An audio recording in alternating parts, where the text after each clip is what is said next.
Speaker flexes her arms stiffly. I owe you, God. She nods her thanks and immediately winces. Good luck getting anything out of either of them. All right then, just... don't make me regret it.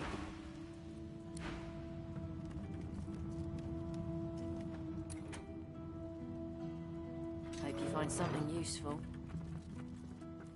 A young Magister paces. She notices you. Magister Ranley, Corker's mate of the Divine Eminence vessel, Lady Vengeance. That's all the information I'm giving to any of you lot, so stow your questions. Magister Ranley, Corker's... The Magister falls silent, but stares at you with There's a shift in the Magister. I'm a good Magister, loyal. But Dallas, she had this old book. Get away from him, sorcerer. That's the Divine. All right. Ifan grabs you by the sleeve, not... Let me work on him. I've got questions that need answers. Ifan approaches. Ifan grabs him by... Why did you trigger the death fog before the elves had a chance to escape? Why?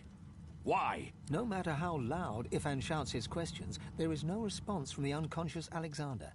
He reaches his arm back, and you realize he intends to punch Alexander in the face.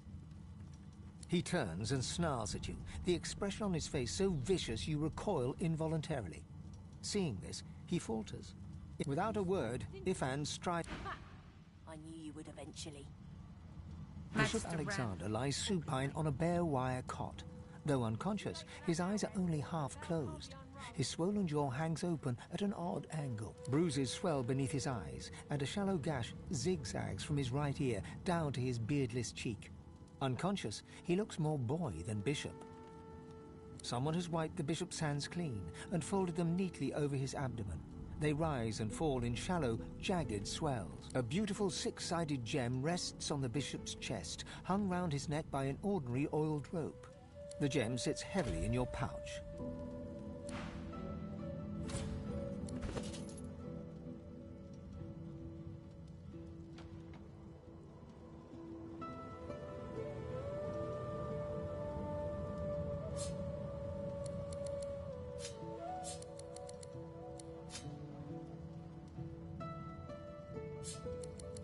You spoke, didn't you? Ha! I knew you would eventually. Magister Ranley, Corker's mate. Too late for that now, Red. The bell can't be unrung.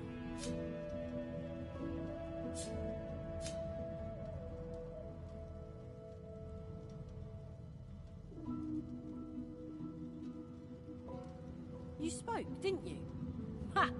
I knew you would eventually. Magister Ranley, Corker's mate. Too late for that now, Red. The bell can't be unrung.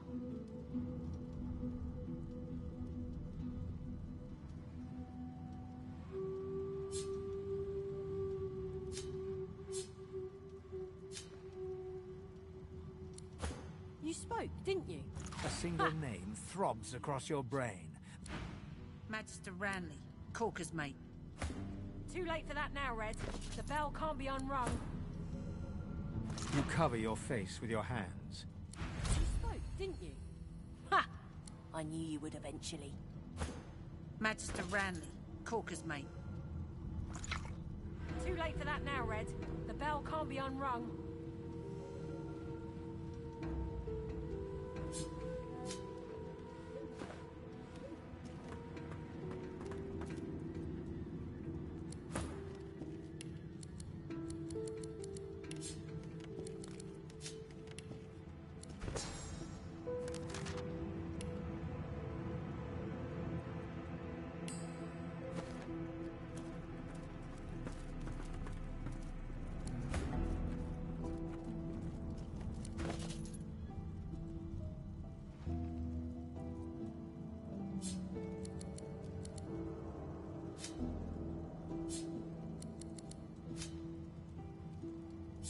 You spoke, didn't you? Ha! I knew you would eventually. Magister Ranley, Corker's mate. Too late for that now, Red. The bell can't be unrung.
spotted something.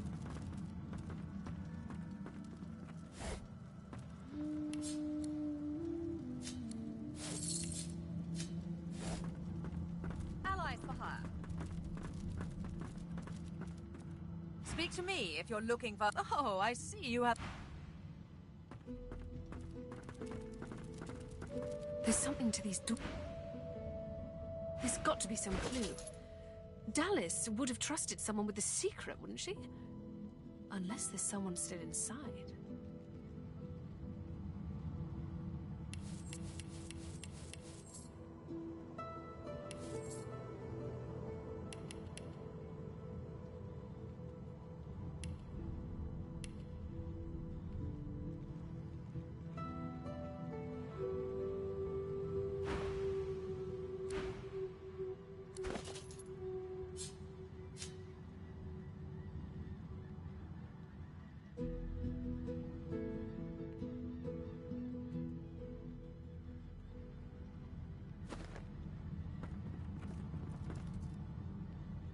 The door seems like any door, at least at first.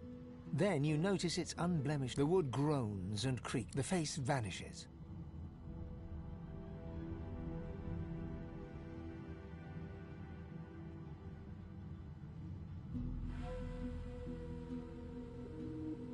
The door remains closed. The door is still unmarked, though the memory of the face and the anguished face appears once more. It dips its forehead towards you and waits. A shudder of pleasure racks the figure in the... I am summoned. Speak the password. Yes, and yet... Just one more moment, please.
He clicks together. And there. Rescued at last, am I? To whom do I owe my thanks? I'm a prisoner, of course. That infernal Dallas woman left me trapped here, too weak to escape. It seems I'm in your debt. Dallas took a particular interest in me and my skills. I'm an expert in healing, crafting, and more arcane practices.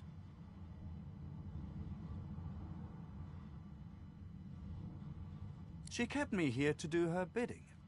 Until you took her flagship from right under her nose, it seems. Oh, yes. And she could be a most cruel mistress, I'm sad to report. He extends his arm and pushes up the sleeve. Beneath, the skin is withered and discolored, as if it were magically decayed. She used some form of domination device on me, forcing my hands to do her bidding, and I've ruined them in the process. Well, the situation is looking immeasurably better now. You'll hear no more complaints from me. So why don't you tell me all about my valiant rescuers? To whom do I owe my thanks? If he's insulted, he hides it remarkably well. Very well. We're all entitled to our secrets, I suppose. I ought to continue what I'm doing here, unless there was anything else. Oh, cast spells, tinker with relics, meddle with the laws of nature. All the sorts of things power-hungry despots love to do. She had me enchanted dead cat over there, so it would seem alive. He clicks the gauntlet into place around his withered forearm, his eyes on you the whole time. But that damn contraption that she used on me seems to have fogged my memory. The rest is a blur. Trust me, convenient is the last word I'd use to describe the experience. Pass me that copper wire there, would you? He takes the copper with a nod of gratitude. His sleeve slips back above his elbow. In its crook, you see part of a tattoo. A pattern of concentric circles rendered in black. Perhaps my memory will come back with time. But for now, I'm afraid there's little more I can add. I'm doing my utmost to be civil to you, under rather trying circumstances. Why must you push me like this? Well, you're painting me into a corner here, friend. The Seekers are too trusting by half. We can't just let this healer go free. Let the creature live. He is hardly worth our time. Anyone who faced enslavement deserves our sympathy, not our blades. Leave him.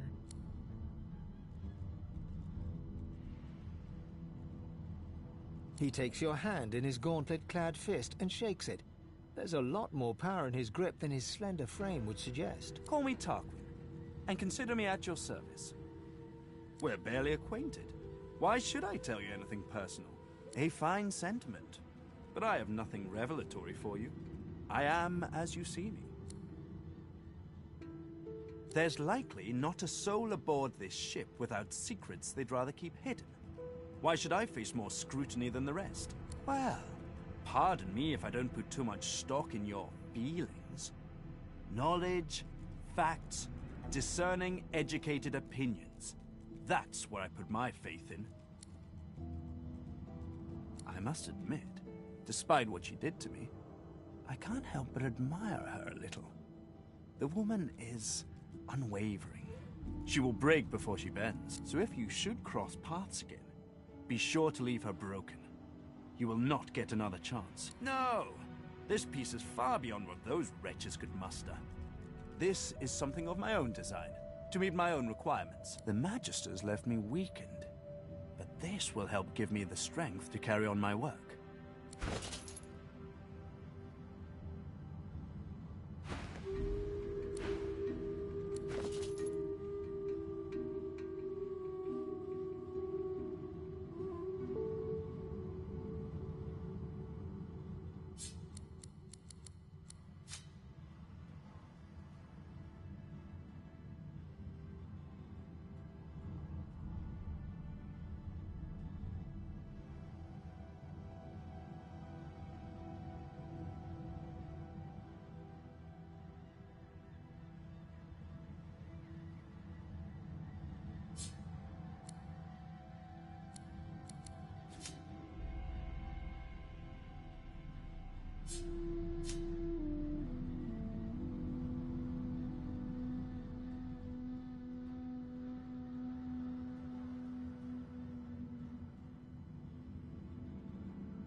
I have nothing to say to you.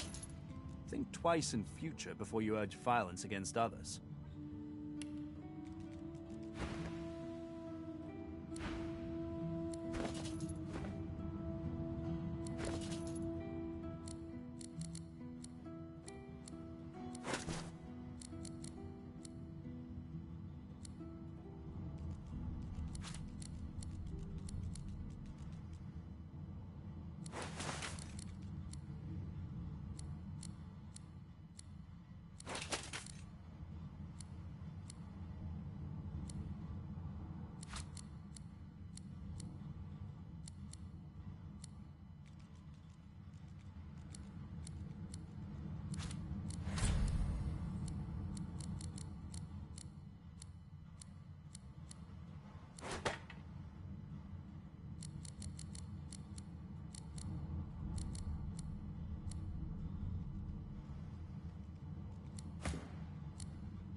You after something? Looking to interrogate me again, perhaps?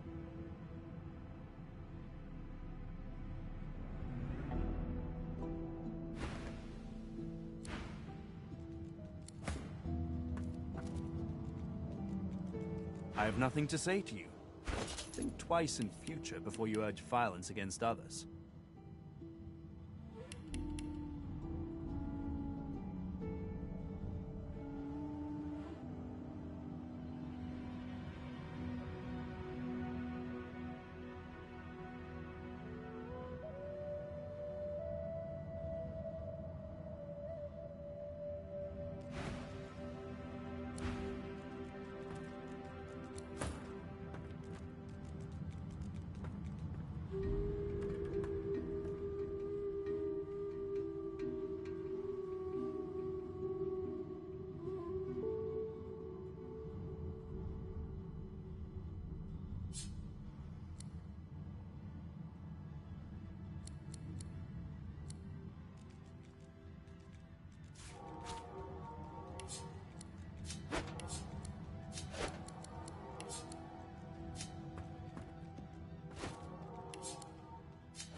script is this? Whatever it is, it appears to be written in verse.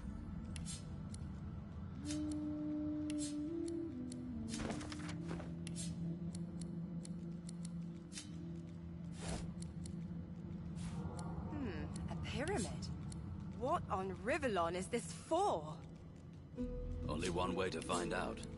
Try using it.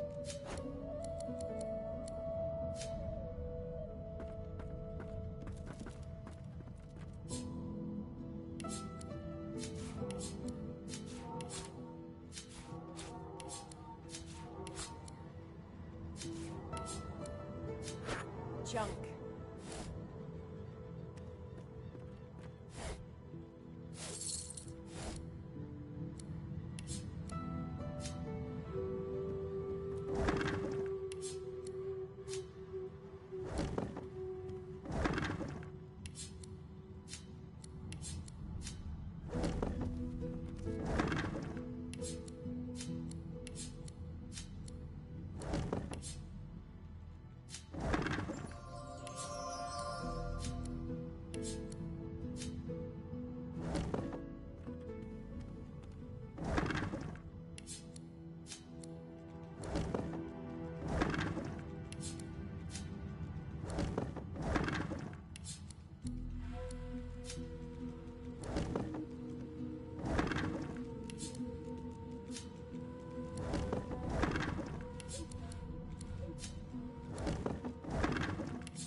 What's this?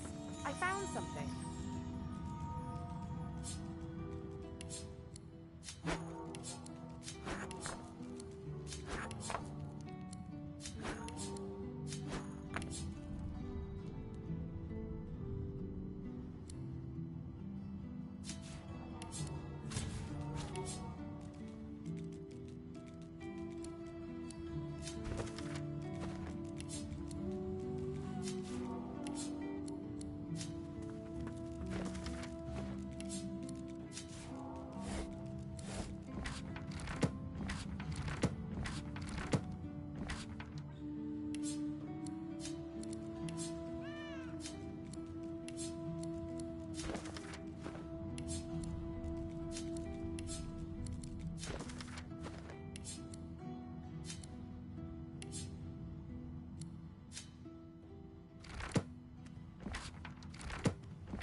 What's this? I found something.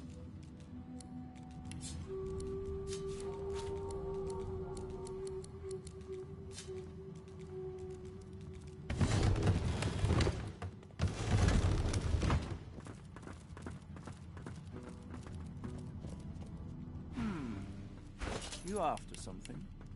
Looking to interrogate me again, perhaps?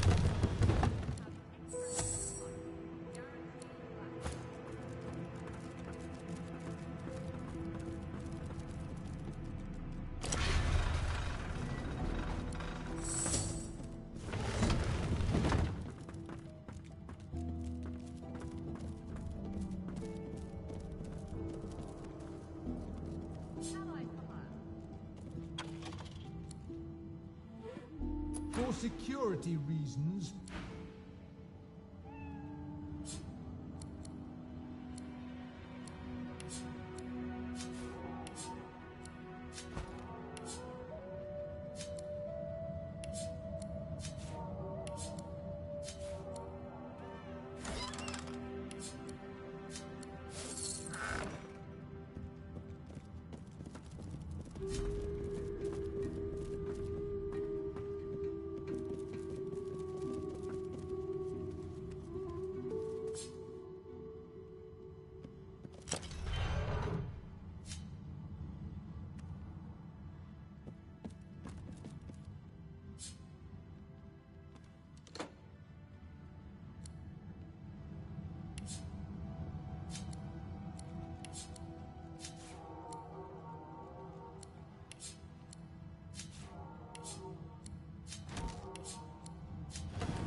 You after something?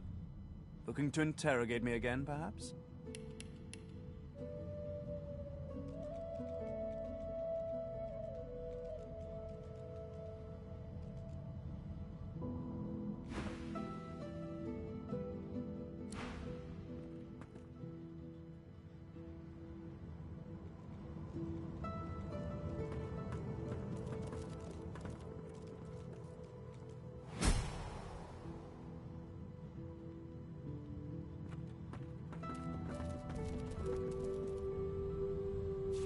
Another pyramid.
must be some way to get this ship moving.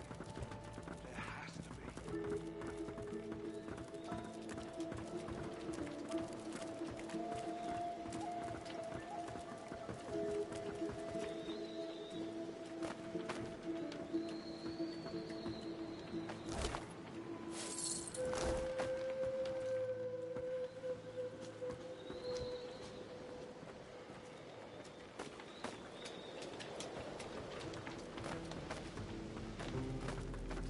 Don't go any further, Godwoken.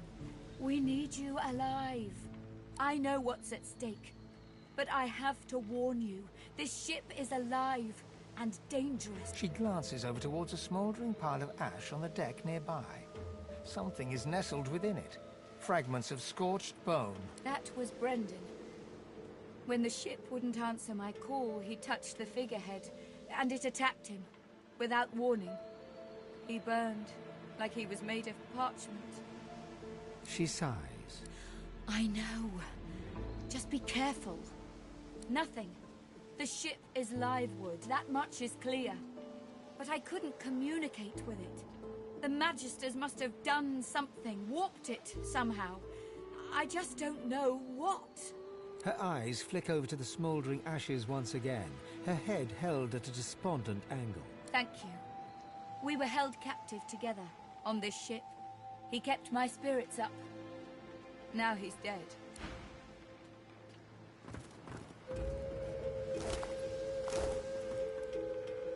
Before you is a towering figurehead carved in the likeness of a dragon. It looms over the bow, its fangs bared at the open sea. There's an odd mark on the side of the figurehead. Battle damage, weather staining. It almost looks like a pattern helm. The deck beneath you groans and trembles, like the ship itself is awaking from a slumber.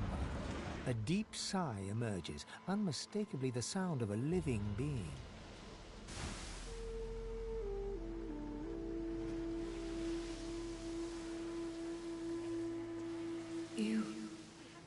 You are not the witch. You are not Dallas. You sang a song. Now you must decide my fate. Are you to be my new mistress? Of course. You sang the song. Now I am yours. We may sail whenever you wish. Ask. I am here to serve in all ways. The creaking of the ship eases into a contemplative silence. Once, I was an elf. I passed away and was reborn as an ancestor tree. In a beautiful forest surrounded by kin of both flesh and root. That time has passed.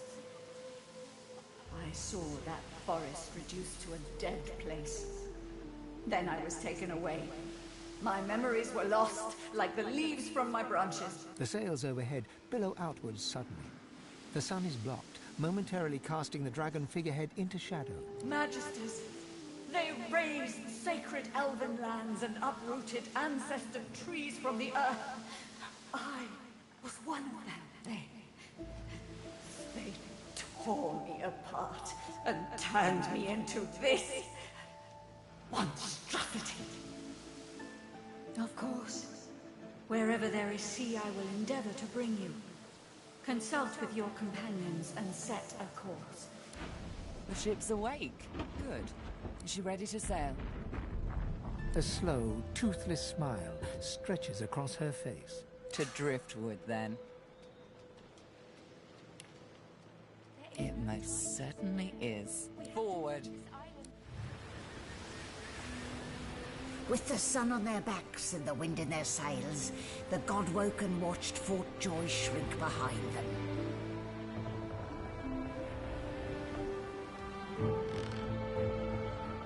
But their capture of the Lady Vengeance had not gone unnoticed.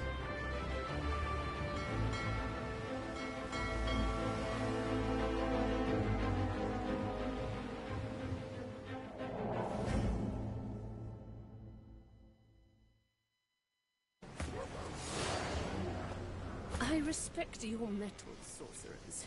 You steal my ship, kill my bishop, and force me to take flight. But I fear you've chosen the wrong side of history. We are ready. mistress. Yes, but are they? I swear, mistress. I swear they'll perform admirably. Very well. Show me. Goodbye, sorcerers. This is my ship.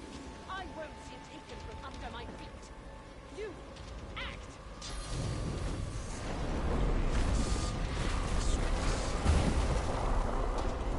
Oh, for the love of the void.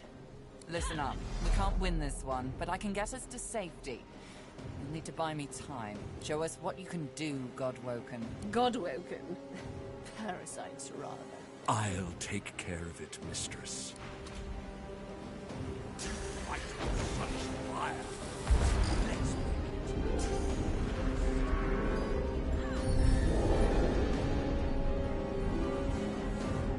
Stop that elf! Her sorcery must be silenced!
With the help of a half-demon malady, the Godwoken escaped through the veil that separates life from death.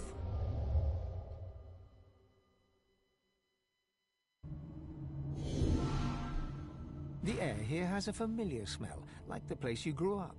Old memories begin to well within you, but the sweet sour smell of decay suddenly punctures them.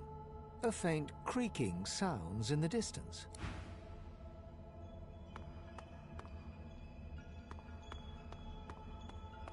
Is that a tree? What's hanging from it?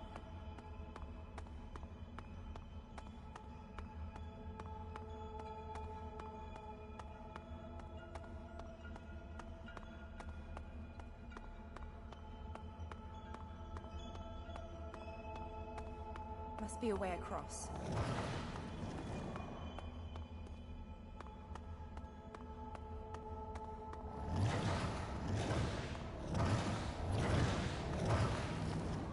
Are those the gods? What's wrong with them? Amadia hangs before you, her face cut and bruised, her chest barely moving. You think you see a tear run down her cheek. You lean in. That's no tear. It's sauce. The shimmering liquid is seeping from her wounds and dripping to the ground below her. Before you hangs a great ethereal orc, his face twisted in a knot of pain as cursed tendrils constrict him. Tight coils wrap Tyr's Endelius from head to foot. His still face is set to a glowering sneer. Cursed tendrils tighten around Zorstissa. Her lips are moving, but no words seem able to escape her lips.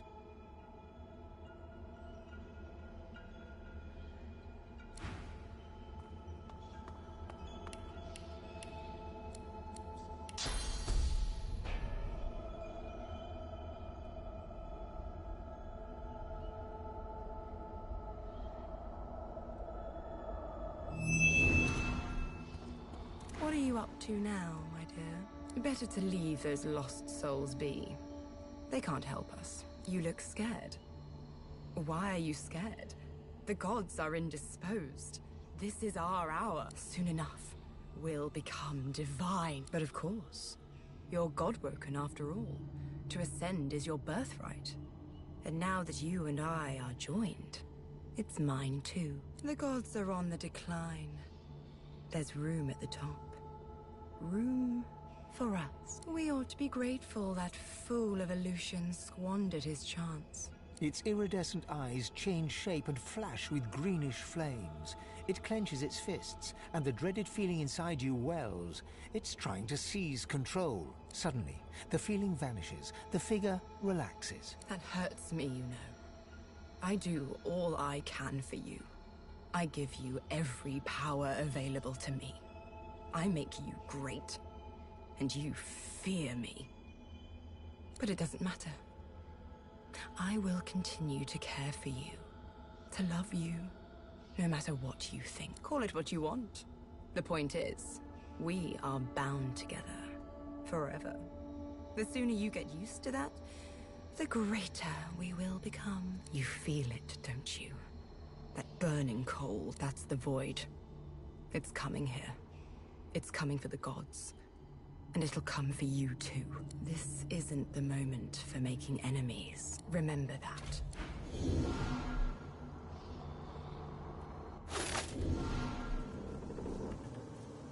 What's happened here?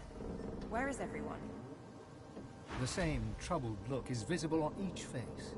You've seen the gods beaten and defiled, strung up as a warning. The void has been pushed back before by the power of mortals. The gods couldn't handle it. But maybe we can. I had dreams of what I should say if I saw the Seven Lords once more. But that was a nightmare. What can yet be blessed, can yet be restored. One way or another, divinity will survive. Through all of you, and all of me.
People are going to perish.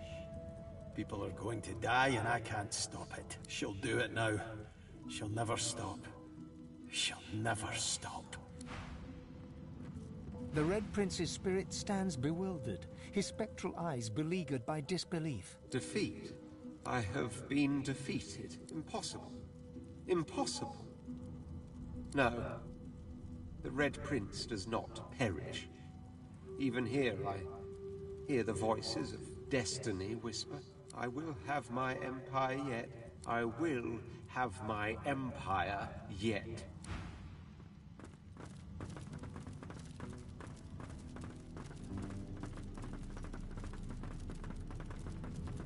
Where have you been? I can't keep this up much longer. We need to go. Brace yourself. This might hurt. A lot.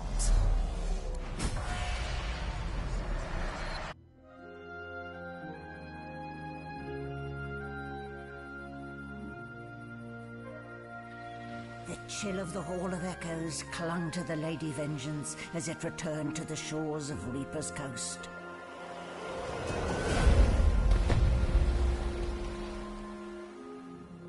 The Godwoken were alive, but what of the gods?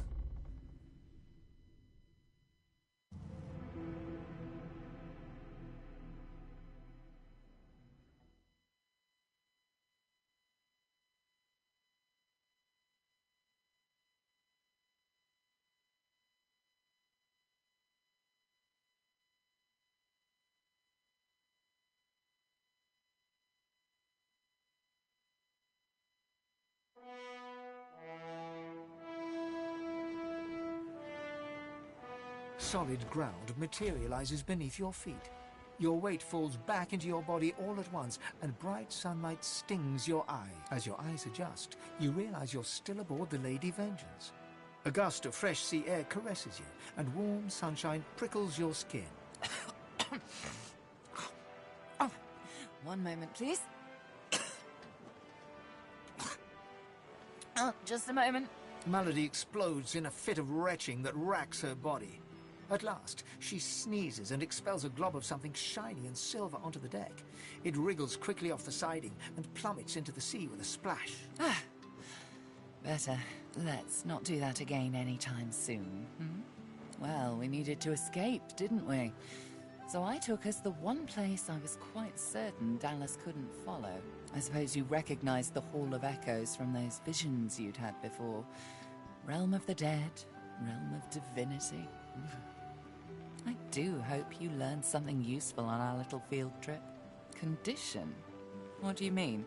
I see. So, the gods were bound and cursed by the void, and the thing inside you, the very powerful thing inside you, told you you need to become the next divine. Well then, it sounds like you need to ascend, doesn't it? And quickly. She inspects her fingernails with great attention, then looks up at you from under an arched eyebrow. Did it mention how you were meant to become the next divine? Well, luckily for you, Mama Malady is here to help. We already know you can bless, but as far as I know, you can neither see source nor take it as you see fit. I may not know much about divinity, but I do know that any godwoken worth their salt will know how to perform all these oh-so-fantastic feats. You need to go see the Meister. As have I, but not in the ways a true godwoken can. Forget those ghastly little jars and wands to which small people must resort. You ought to be able to see and speak to the spirits that wander our realm, and you ought to be able to extract the source they leave behind, too. All this just by your little old onesie. No devices, no gimmicks. When you're done, you'll be able to amass and unleash quantities of source so great the Lucian himself would blush. I quite look forward to seeing it. She's got one of those things in Driftwood, you know, the building where people go and they do things inside of it. Home, that's it. She's got a home in Driftwood. Give me your map. There you are. Tell her I sent you and she'll handle the rest. You're at the beginning of a long journey, Godwoken. Long, but exceedingly interesting. Now, I must be going, and so must you. Why, our faithful little sloop, of course. We can all ride together. Won't that be terribly fun? Shopping. one more word, Losa. I'm concerned about you. Other Godwoken meet with one of the seven. You've been meeting up with an apparition from your own mind. That isn't good. To choose just one from such a vast ocean of possibilities. But the matter at hand, there's a fellow I'd like you to seek out. He might be able to help you. Last I heard, he's on business outside the Blood Moon Island to the north of Driftwood. He's a demonologist, Jahan by name. Good luck, Losa. You'll certainly need it. If I'm not back by the time you find out where our journey takes us next, you can call me back here. Tell the ship. She'll know how to summon me. And in the unlikely case you don't manage to do whatever it is you'll need to do to become what you need to become, you could call me, but I would be grateful if it doesn't come to that.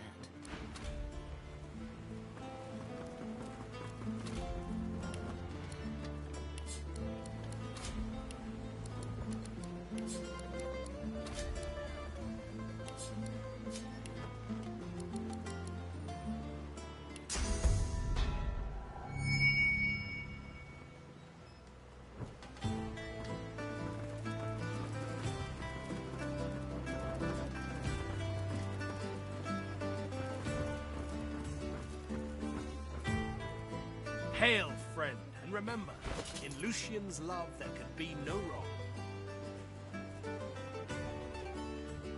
You can put a price on the warriors I have for hire, but you can't put a price on the glory they'll win.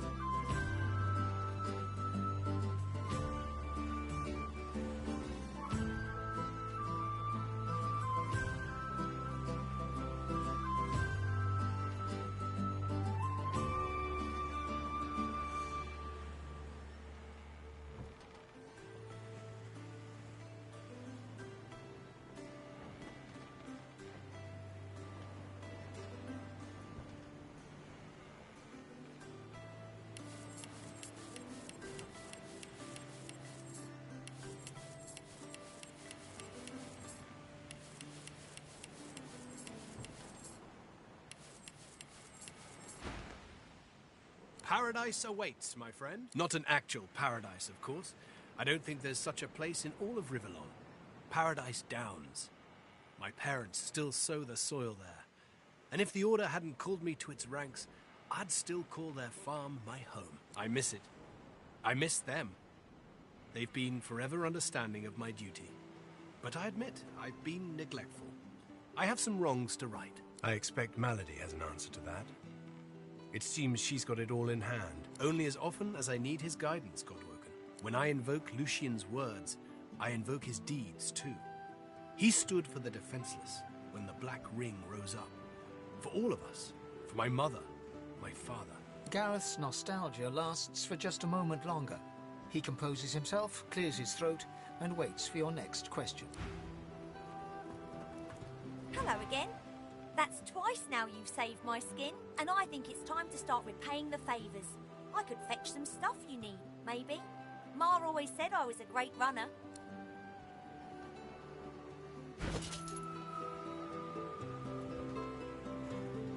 No one's ever regretted having extra help in a fight. Up to you.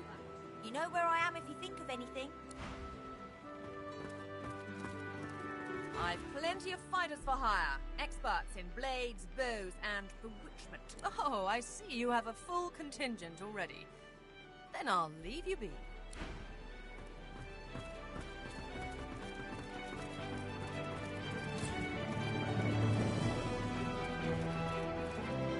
I hadn't realized I was in such illustrious company when we met before.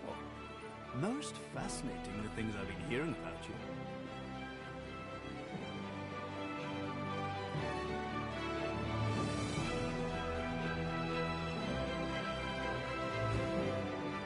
That you're, how did Malady put it again?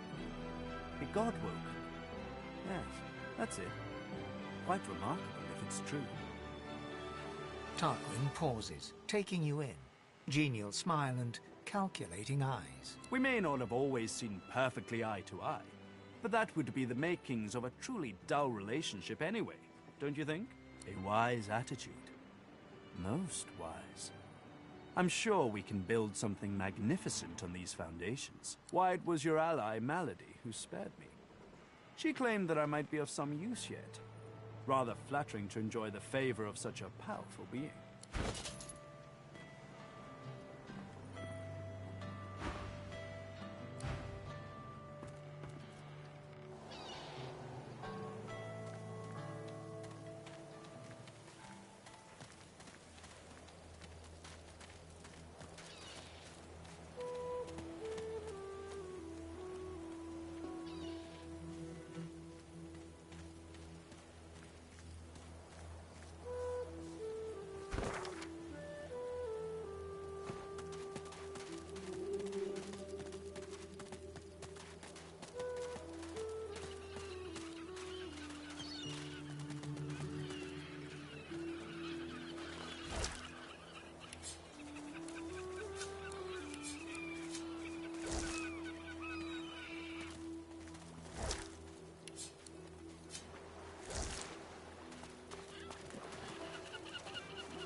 A dying shark lies gasping on the sand, bleeding from the mouth and gills. It turns its dark and soulless eyes to you. Its bloody gills open in search of water, but find only air. It gasps in the air, struggling for the breath to speak. Its own blood froths at its mouth. No! Die here! Monsters in the water! Monsters in the deep! Monsters bigger! More and more growing! It looks at you with its cold, flat eyes as if to say, do what you will. Then it turns away and gets back to drowning in the bloody sunshine. It looks at you with its cold, flat eyes as if to say, what are you waiting for? Then it turns away and gets back to drowning in the...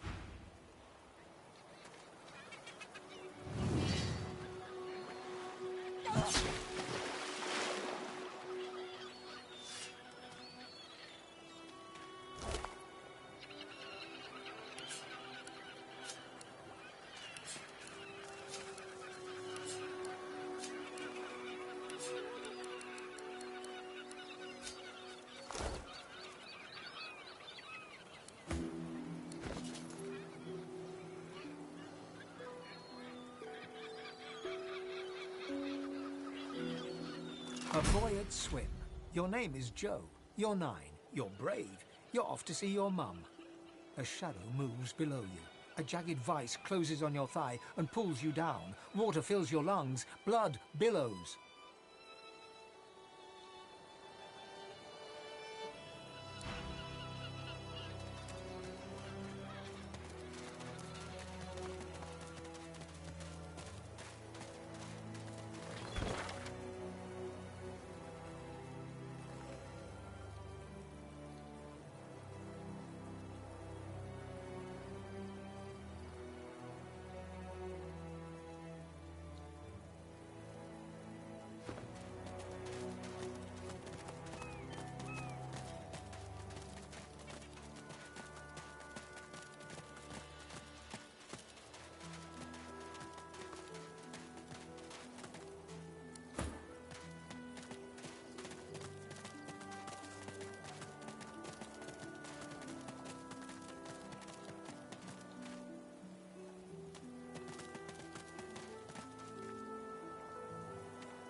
What happened here?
just a caravan.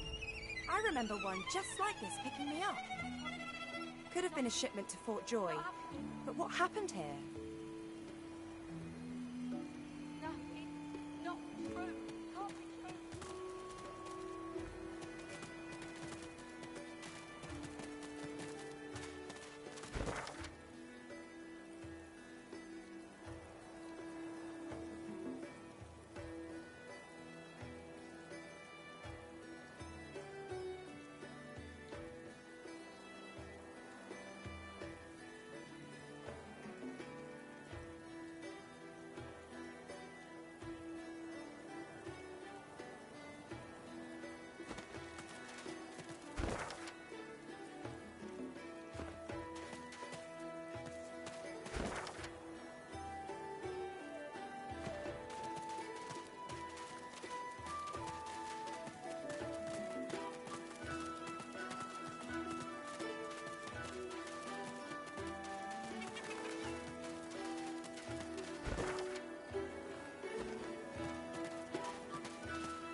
That doesn't sound promising, does it?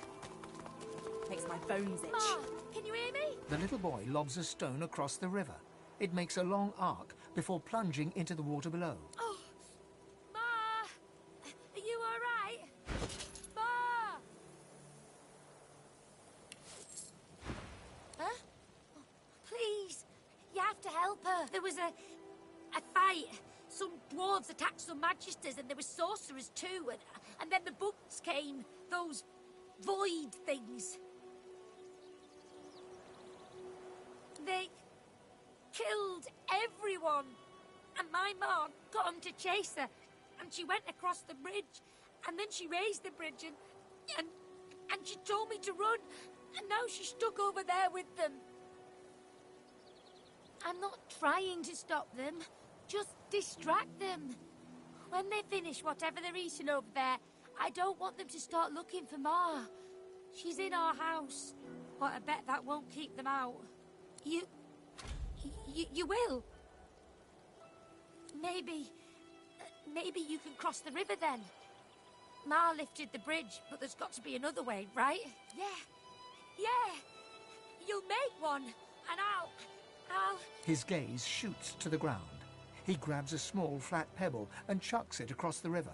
Again, it lands in the water below, well before reaching the other side of the cliffs. I'll keep distracting him. He performs a divine order salute. Now go out, Ma!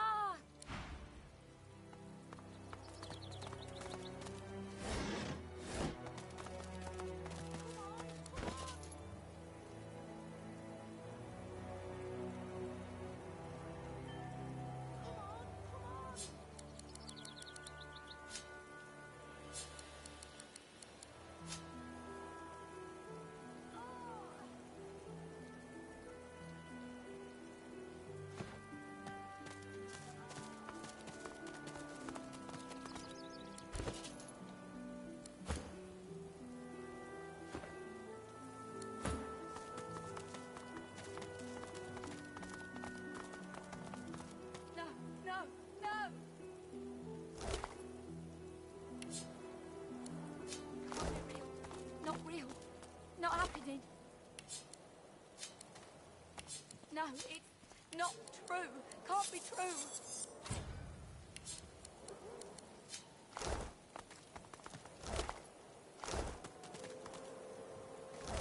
No, no, no! White as driftwood salt, the dwarf flinches at your approach, yet she holds a short, clean blade aloft. Her fierce stance can't hide the trembling of her fingers. Back! Back! Magister, I'll kill you, just like the rest of them! She slumps, all bravado draining from her. No. I've never seen anything like those beasts before. Are they gone? Her eyes widen and lose focus, as though she's seeing something played out before them. Her voice is shaky when she speaks. Those?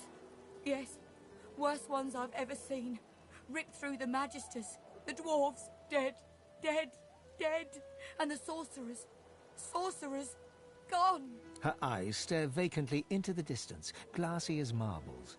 It's not cold, yet her shivering is relentless. I don't know. I don't know. Old Duna's beard. Lohar. My boss Lohar will want to know what happened to them, but I can't remember. Her helping sorcerers. We thought we could help them against the Magisters, but no. No, I don't know. I don't know. Oh, Seven Sympathy. I saw those things, dragging the sorcerers along the cliffs, towards the Wreckers' caves.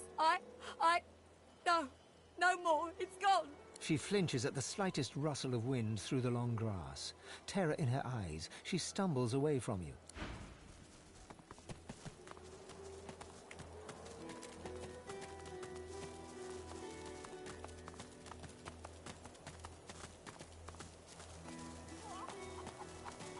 A scruffy kid bounds up and stands before you, hands on hips. He stares at your face, doubt screwing up his features. You Ben Mez? Righto, got a message for you. Chap called Baron Laveri wants to see you. Black Bull Tavern, first floor. The kid shoves his hands in his pockets and ambles off, whistling an off-key tune.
Big as a cow, big as a house, and many, many legs. Too many.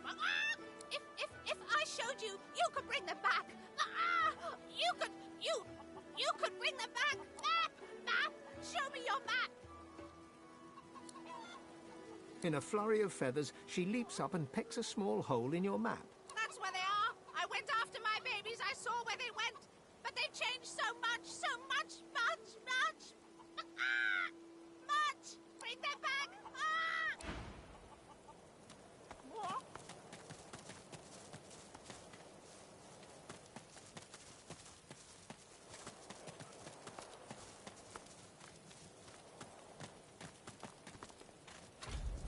I did not kill Alexander, you stupid ape.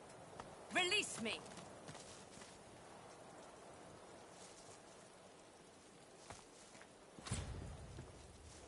A fly buzzes around the dwarf's mutilated head. For a moment it lands, crawls across his open eye and takes off again. The silent watcher does not blink.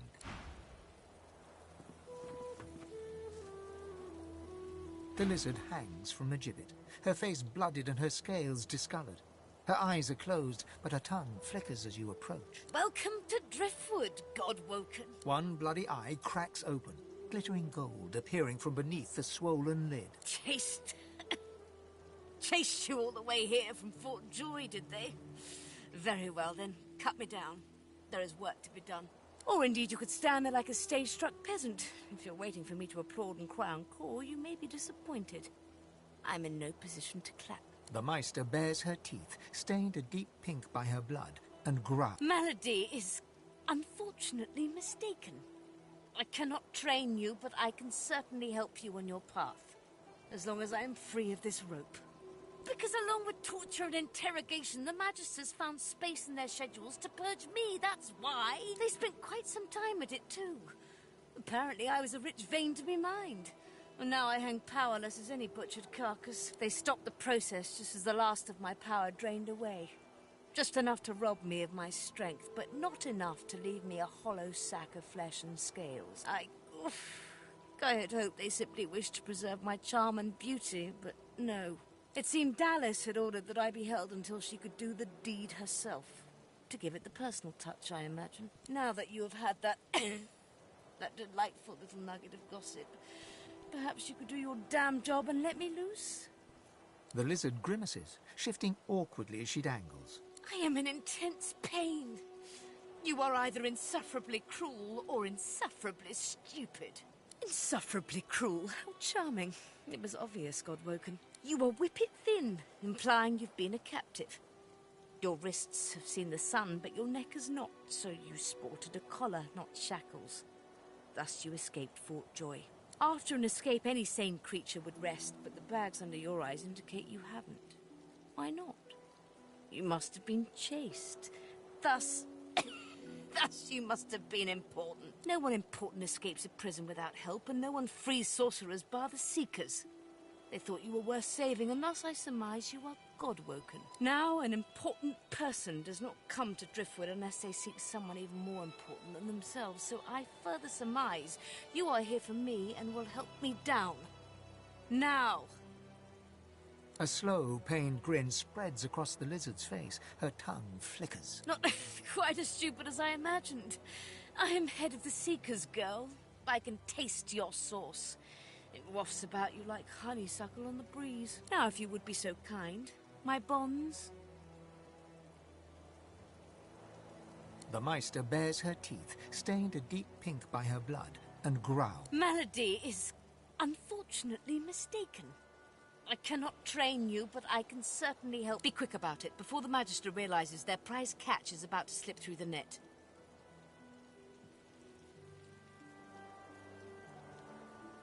What are you waiting for? Do it, damn you! If they find out what you are, you'll be blessed to end up hanging beside me. Excellent!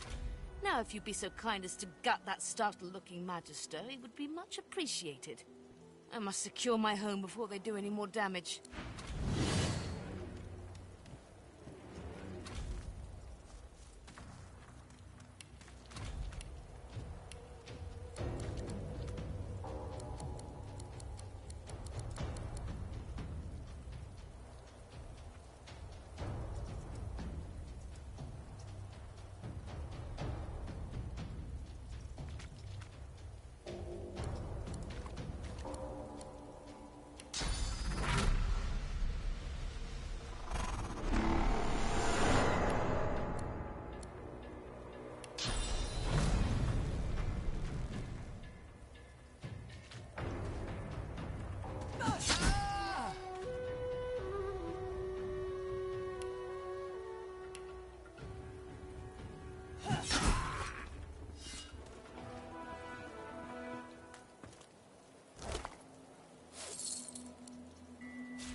find them.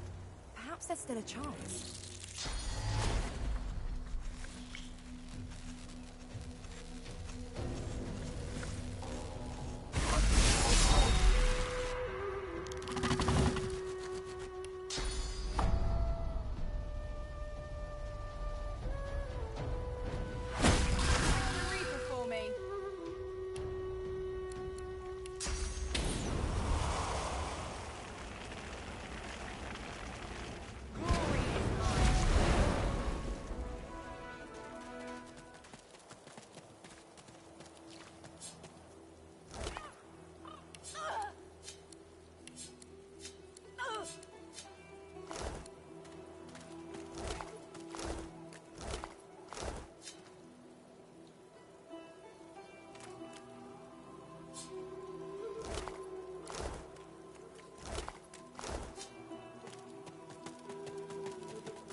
The Meister's back!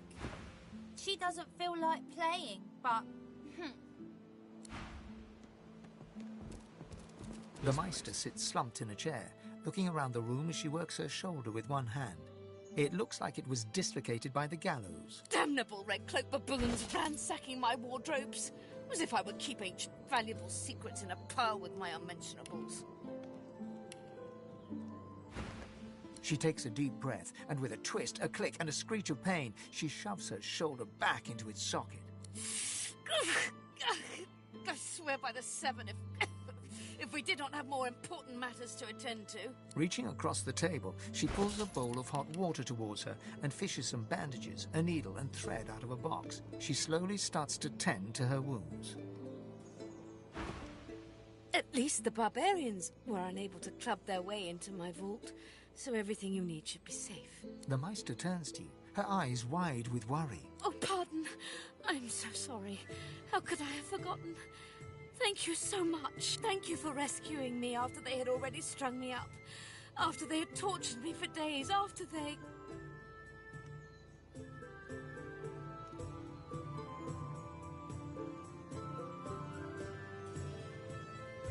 She stops mid-shout, descending into a fit of coughing, wheezing, and groaning. She glowers at you as she slowly regains her composure. We are quite finished with politeness. There is so much to do. Enthusiasm? On a weekday? My word. We shall begin once we have the tools we need from my vault. You may have been chosen Godwoken, but becoming divine requires more than a supernatural pat on the head. Come, Godwoken. It is time to see just how awake you are. Fortunately, the magic...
really is quite simple.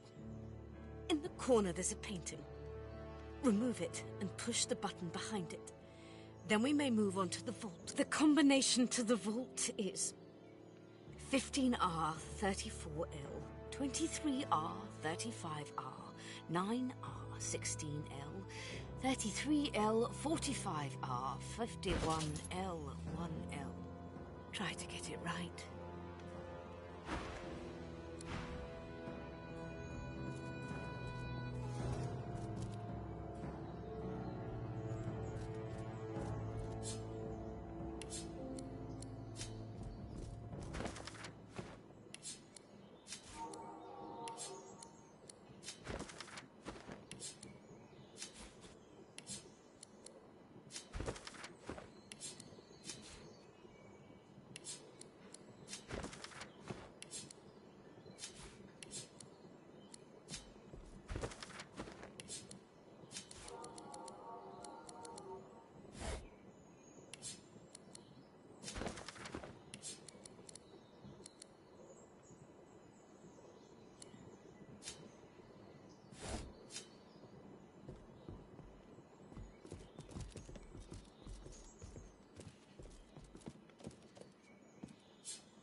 It really is quite simple.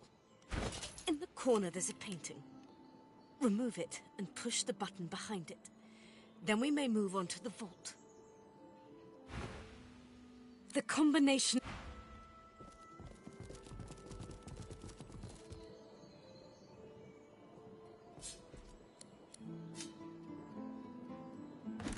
I pray my instructions will not be too technical for you. Your talent for following simple instructions fills me. Push the button. Now, kindly go to the vault and enter the combination. I shall call it out as you go. A stone door lies flush with the floorboards. Etched whorls in the granite frame a delicate rotary dial. Gleaming under the dim light, the metallic dial almost seems to wink at you.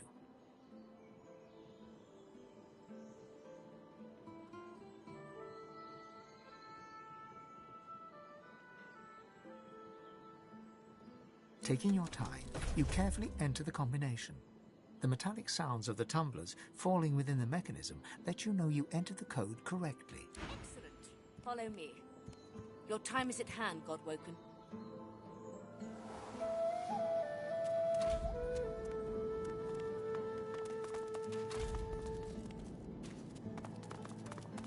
Ancient runes, weird contraptions. This Feel place free is to an look about arcanist's while I catch dream. my breath. Come speak to me when you wish to proceed. And try not to break anything in the meantime.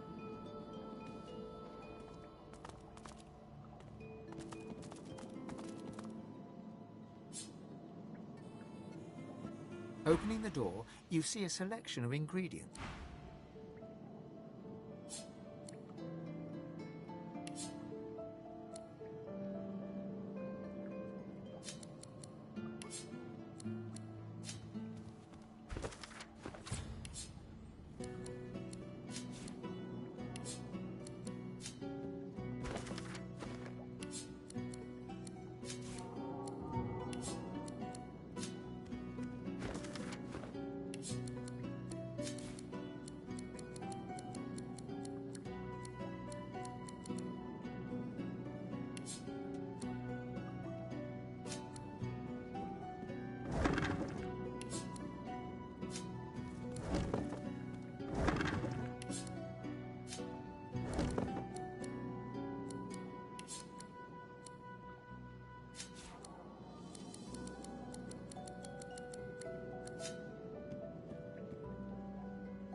Meister is examining her wounds, prodding at this, wincing at that. Her face seems grim as she turns to you.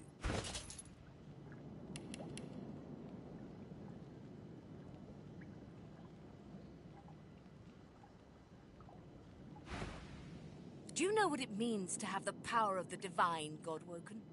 Meister Siever's stare bores into your soul. It is still, analytical, and ice cold. Indeed, some people seem to think so. Mostly they're idiots, but in some cases they're mad dogs. The Meister rests her hand on her arm where one of her wounds has just reopened.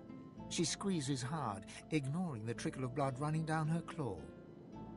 I pray you're more idiot than mad dog. It would be a shame to expend all this effort just to see you put down. The Meister grabs your sleeve and pulls you down until you are inches from her blooded, glittering eyes. If the void breaks through, it is the end of everything we know. I would kill you, your family, and my own sweet darling grandmama if that's what it took to keep this world safe.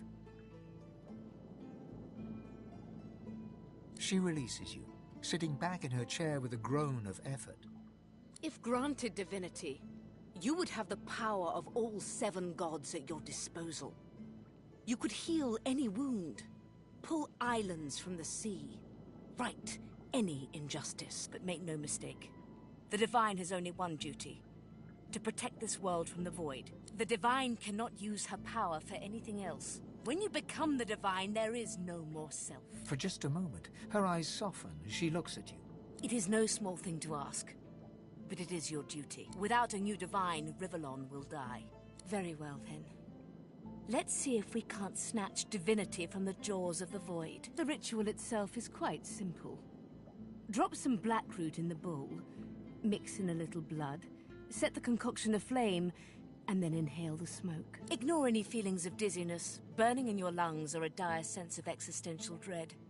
They're all perfectly normal, although you will need to sacrifice a little sauce along the way. Everything you need is here. Ingredients in the cupboard. Sauce in the glowing fountain. Ritual in the tome by the bookcase. Even an incinerator to provide a flame.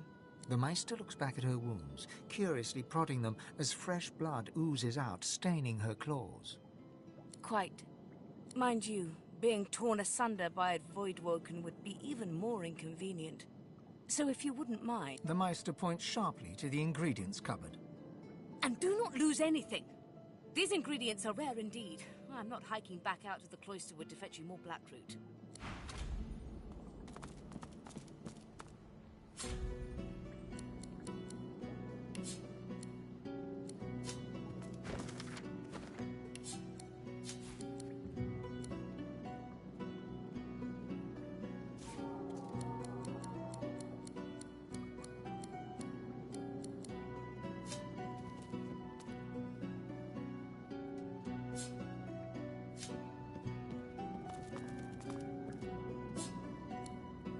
Opening the door, you see a selection of ingredients, thrown together in no particular order. After a quick rummage, you spot the blackroot, nestled between the grated dragon's tongue and Drudenay oil. You gather up the blackroot, obsidian lance, and ancient bowl, and kick the door of the cupboard closed.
you suck the smoke deep into your lungs, your vision starts to swim and cloud. There is an intense pounding in your head, and you can feel the world fading. As the world fades away, you lose all sense of being grounded. You reach out, but you could feel yourself falling slowly, sinking into the depths of your own soul.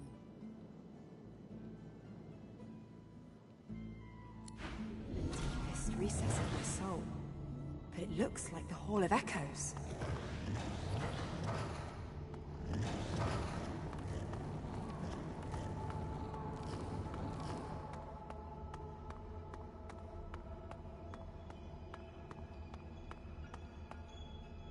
Ah, there you are. I've been waiting for you. I was worried you weren't coming.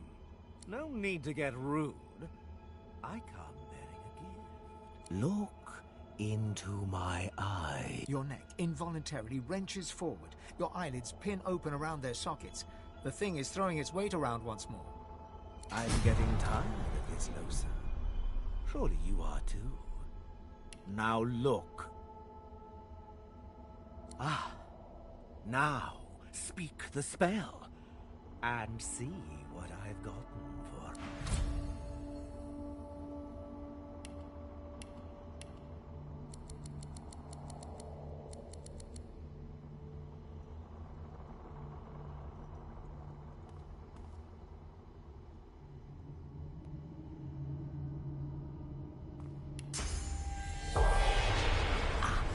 There.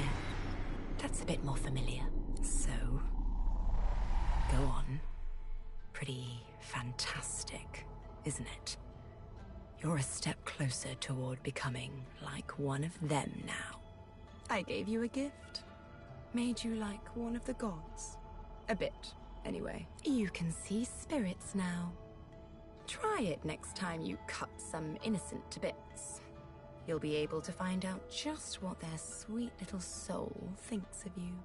Certainly. And here I am, all by my lonesome. The other Godwoken will find one of the seven hiding out in their souls, you know. Shriveled, half-dead gods looking to steal source from their chosen in exchange for the power to see spirits. I wouldn't be so quick to differentiate. Let me tell you a little something about the Seven. They need source, and they're running out of it. Soon enough, they'll be little more than dead, dry husks, light enough to knock down with a puff of air. That is, unless they get help. Why would they want you? You think the gods have any use for a two-bit singer with a parade of unpredictables marching through her head? You may be Godwoken, but that doesn't make you worthy. But that doesn't matter, Losa. I saw something special in you. Something they didn't see. That's enough. You'll be sorry you ever spoke to me that way. By the time this is done, look what you can do. You can bless. You can see the spirits of the world. When will you believe that all I want is to see you, to see us, succeed? The void itself is hunting down the gods, leeching them in ways I only dreamed were possible. Drop by drop, they drain away, and your path forward becomes all the clearer. The gods have gone into hiding within your fellow Godwoken. They seek to become what we are, stronger together, unstoppable together. But we are far ahead of them already. And I know where we must go next. The Well of Ascension. Has a nice ring to it, doesn't it? Aren't you listening? The Well is a pool of pure source in which the powers of the Seven lie united. The Seven, fools that they are, each gave up half their powers to create the first divine. To bathe in the lake is to become divine. We'll do more than that, though. Feeling thirsty? The gods are weak. Weaker than I expected. The void is nearly here. You need to go to the Well of Ascension and absorb the source of the Seven. All of it. Then you'll become a god. How does that sound? Without me, you would have died in a shipwreck before you even got to Fort Joy. I have been good to you, Losa. Remember that. The world needs someone to safeguard it against the void. With the powers of the gods, you'll do a great job. Don't you think? We'll make our way to the lake, but not yet. Not until you've become a true master of the Source. You'll need to learn to speak the language of creation itself. It won't be easy. You'll need to find tutors, masters of the Source. People who can teach you to increase the volume of Source you can control. Few remain, and the ones who do have been driven to the brink of survival. The Order has made certain of that. Still, I have full faith in you, Lohse. You'll find them, and you'll convince them to teach you. Once you have, find me here again. We'll move forward from there. I'll remember you said that. Till next time, darling.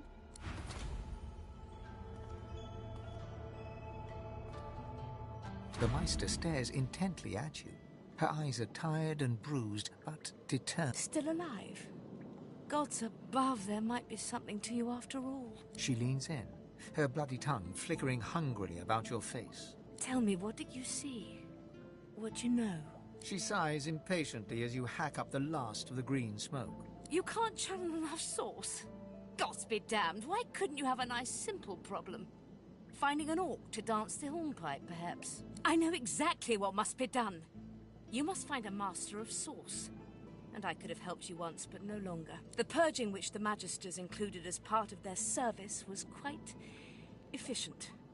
They stripped me of my Source. Not enough to silence me, but enough that I would not turn their insides to lime. Enough to sever my link to the font from which all Source flows. And certainly enough that I cannot train you. So we must seek alternatives. Alas, the only Source Masters not yet hauled off to Fort Joy or turned into meat puppets are those too dangerous or cunning for the Magisters to contain. Sorcerers that allowed their power to corrupt them. Many are wicked, cruel, vile, and generally not good teacher material, but we may have no others to turn to. You will not be there long, I assure you. There is only so much you can glean from a twisted mind. However, it is the path we walk, no matter what the cost. No matter what is asked of you. The Meister doubles over in a violent coughing fit, struggling for breath. After a few moments, she regains her composure, wiping a thin smear of blood from the corner of her mouth. No matter what is asked of you, you must learn from them. And you do not seem to be paying attention. Sorcerers, evil, controlling your Source, saving Rivellon, please.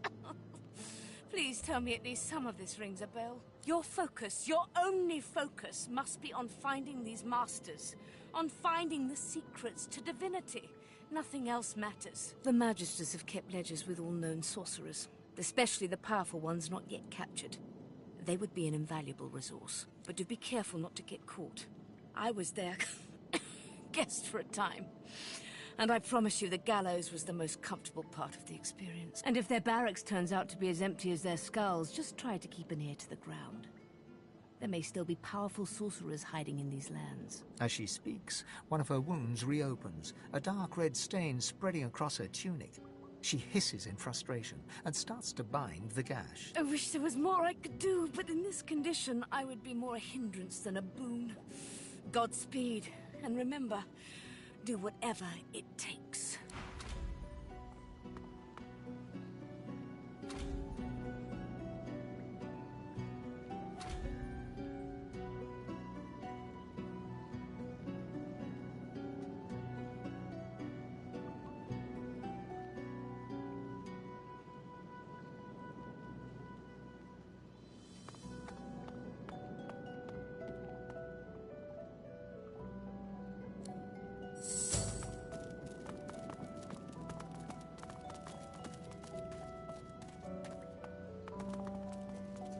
The spirit of an elegant elven woman materializes before you. She seems surprised. You can see me. A godwoken in my presence. You honor me. I am the Meister's apprentice. I study under her, but I do not learn. I hear tales of the ritual, of what lies beyond. Such wonders, such powers. I decide to pursue them myself. Meister tells me it cannot happen, that I am not godwoken, but in my heart, I know I'm special. I try. I burn the root. I breathe the smoke and it burns me back. No air fills my lungs, only fire. When the darkness falls, I cannot cry out. I leave my life behind with a shameful whimper. The spirit looks at you regretfully. It is hard to hear of such power and not covet it for yourself. I lie to myself and convince myself that I am special. But I am not special. I am dead.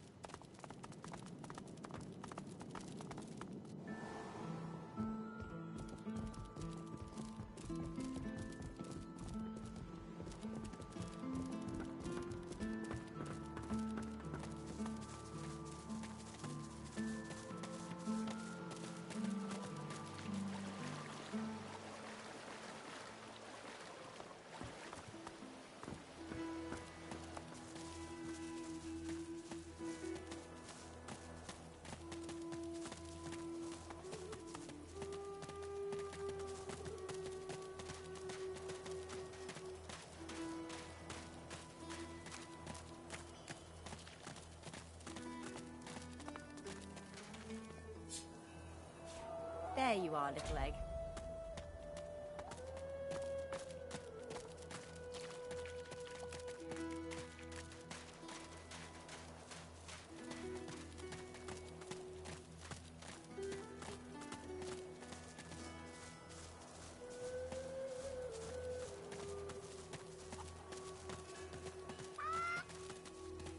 Baby's gone! Stolen egg! Stolen! And help! Help! Help! Help! Help! Help! Help! Ah! Transformed! Not a chicky baby anymore! All gone! All gone for good! She leaps up and grabs the egg with her foot, kicking it under her warm underbelly and settling down upon it contentedly. Shh! Little beeper baby, Mama's here, warm and here with you again. She cocks a black eye up at you and winks. Thank you. I have something for you. Something I buried behind the coop. It's yours. It's yours. Unless some other scratchily poker found it first, of course.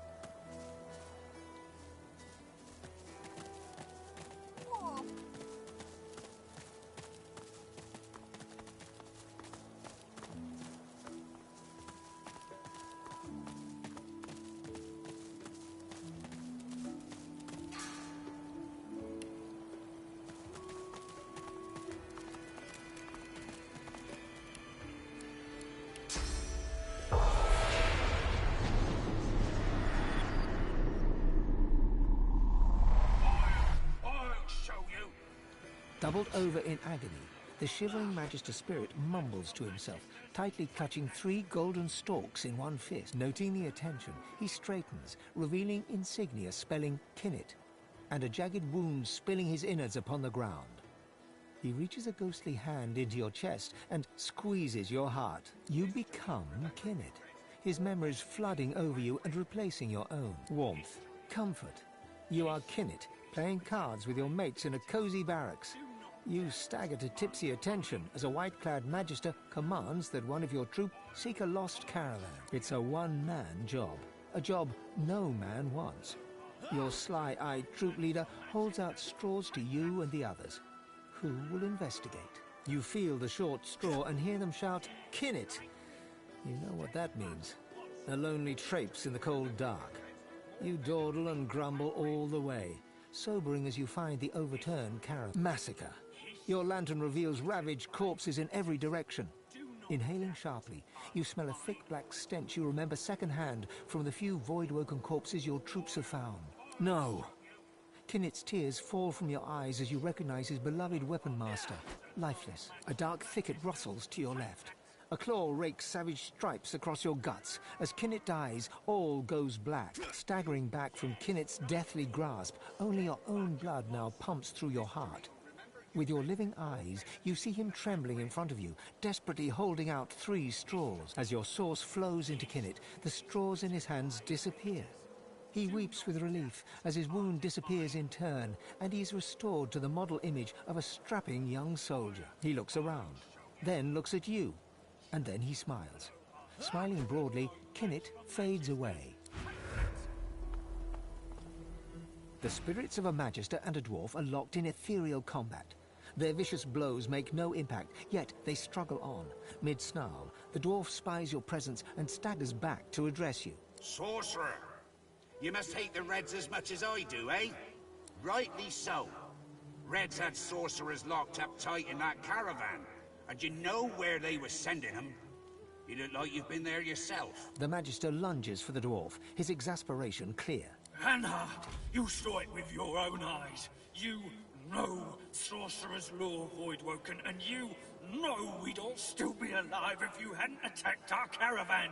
Not to flip your flops or nothing, but 'tis more that my boss Lohar is against Magisters than for sorcerers, if you know what I mean. The Magister snorts in disdain. Lohar, I should have known. Sorcerer, if you want to stay alive around these parts, you'll stay far, far away from that walking vermin. Though, on the other hand, maybe you should go stand near him. Maybe the Voidwoken could take him out where we failed. Ha! The dwarf eyes you steadily and silently, his mouth a straight line, and his eyes like marbles of steel. The Magister shrugs. Well, if I knew that, we'd have taken him out long ago. All I can say is, he's somewhere in Driftwood, and everything he touches turns into annihilation. Before it all, Voidwoken stole the sorcerers along the cliffs, headed for Seven knows where. You dare strike me? Step back at once! The bull flips its ghostly tail at a non-existent fly. It registers your presence. Well, guess I should have seen that coming. Yep, sure do. Or did, leastways. All bulls can see the future. I'm surprised you don't know that. That's nice of you. It's not so bad so far. Sure don't miss pulling wagons. You sure you want to know? Alright. Here is your future. The bull shakes itself, swallows the cud, clears its throat. You're gonna die. Let me think about that now, too. Yeah. Okay. Right, here we go. So, maybe. The bull shrugs. Here. I don't suppose you could do me a favour and unhitch this here harness so as I can make my way to the Field of Echoes. The bull nods its thanks and gently fades away. I knew you'd say yes.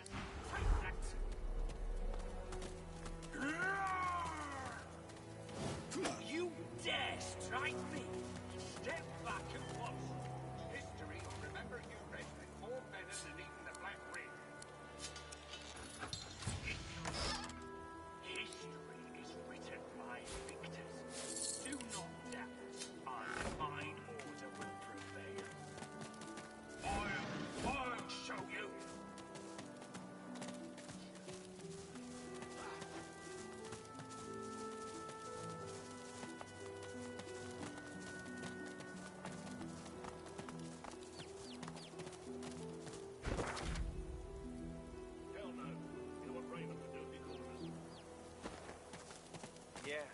Yeah, I guess you're right.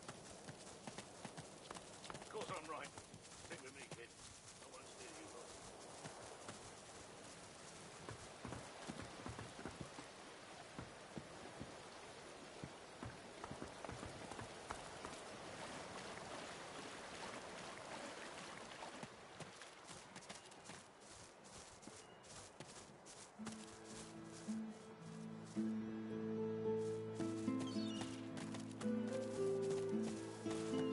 Last time I was here, I summoned my wolf right in the tavern. All hell broke loose. Good times. Oh, we dwarves have a kingdom, and we will have it back. I wonder if they'll remember me.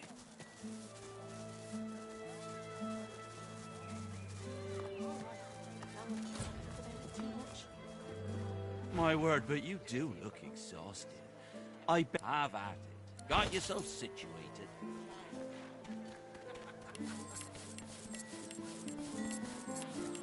Smells worse over here than a dozen rotten eggs dropped in a vat of vinegar. Well, don't come over. Not like you're buying anything. They don't come visit your ton. Who will? Wouldn't you like to know?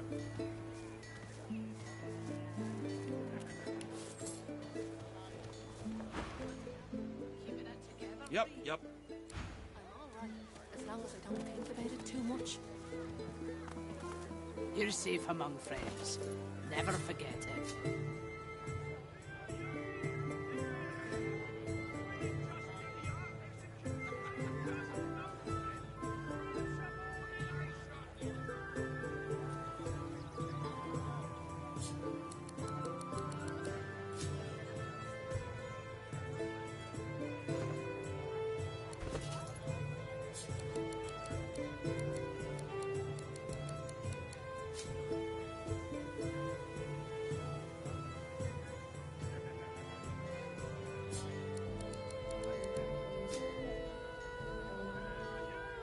Keeping it together, Bree?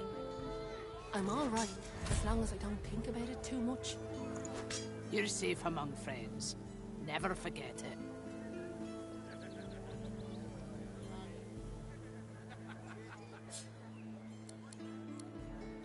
Smells worse over here than a dozen rotten eggs dropped in a vat of vinegar. As the Magister's eyes alight upon you, they widen until they are practically bulging out of their sockets. One tremulous finger rises from voluminous robes and points right at you.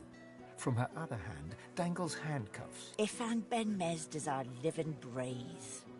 I don't know how you got free, but it'll be back to the joy with you, and no mistake. One eye squints, the other bulges out even further, as if to compensate. Oh, it's you, all right. It's definitely you. The Magister balks, all bravado punctured. She hums a tune and looks the other way, pretending to be completely alone here. How you hold up? You're not called for a junk yourself, then. Junk? Why, I offer nothing less than the wisdom of the ancients. And Vapid fiction, along with a large helping of ham.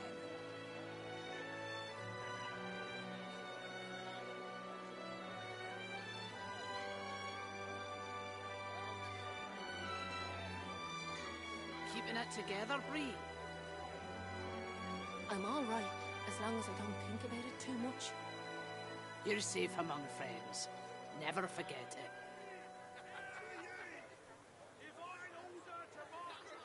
Tom, have you heard any news?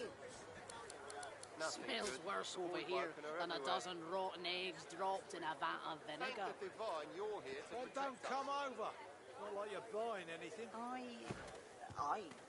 Yes, They don't yes. come visit your ton. Who will? Wouldn't you like to know?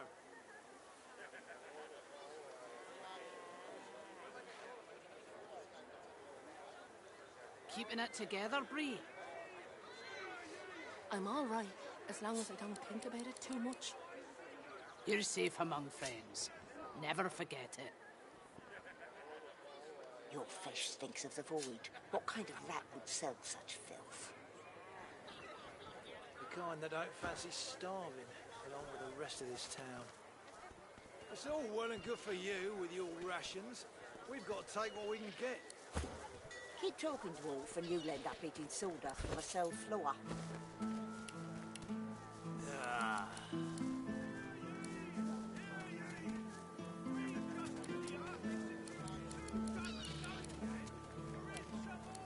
Keeping it together, Bree?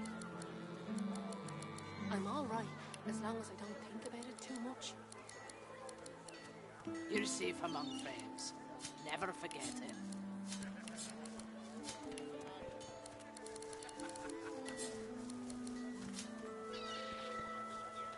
Smells worse over here than a dozen rotten eggs dropped in a vat of vinegar. Well, don't come over. Not like you're buying anything. I don't come visit your ton, who will? Wouldn't you like to know?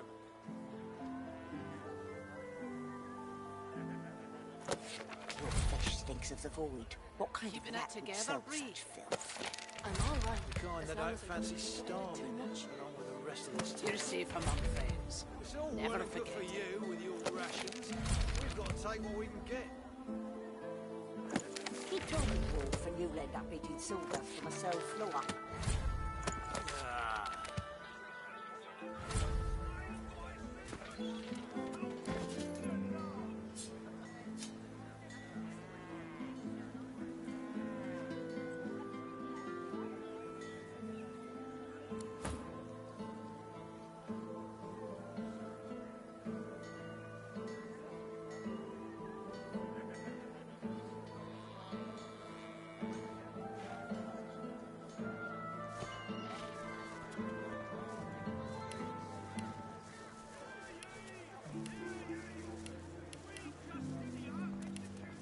Smells worse over here than a dozen rotten eggs dropped in a vat of vinegar.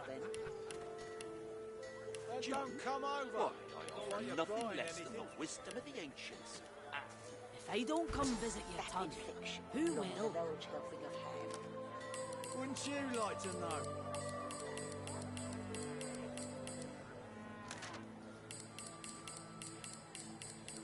Keeping it together, Bree.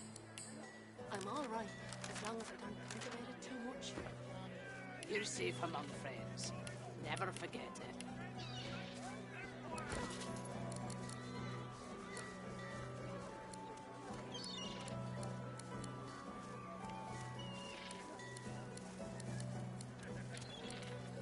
How you holding up?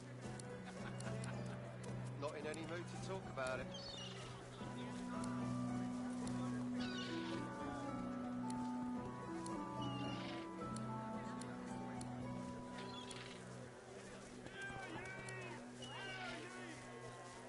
Your fish stinks of the void. What kind of rat would sell such filth? The kind that don't fancy starving along with the rest of this town. It's all Keeping it well and good together, for you Bree. with your rations. We've got to take I'm what all we can right, get. as long as I don't think Keep talking, Wolf, and you'll end up eating You're sawdust safe from a among cell friends. floor. Never forget it.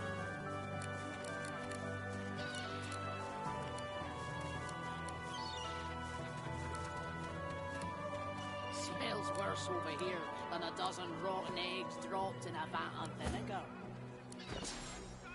Then don't come over. Not like you're buying anything. If I don't come visit your ton, who will? Have you heard any news? Wouldn't you like to know? Nothing good. The void woken are everywhere. Thank the divine you're here to protect us. Keeping it together, Bree. I'm all right. Yes, as yes, long as of I don't course. think about it too much. You're safe among friends. Never forget it.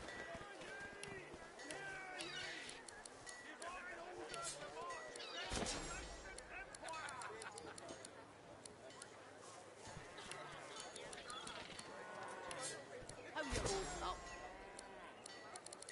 Not in any mood to talk about it.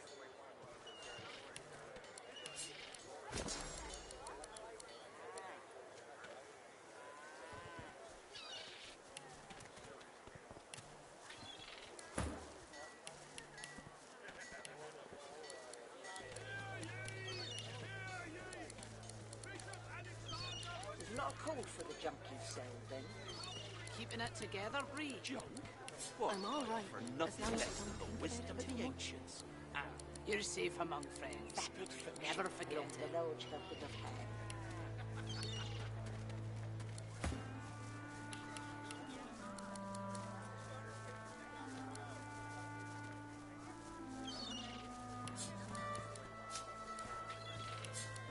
Keeping it together, Bree.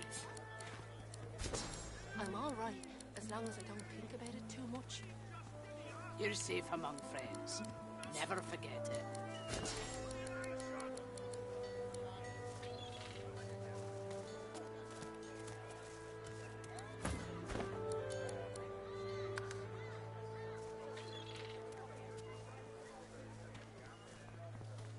How you holding up? Not in any mood to talk about it.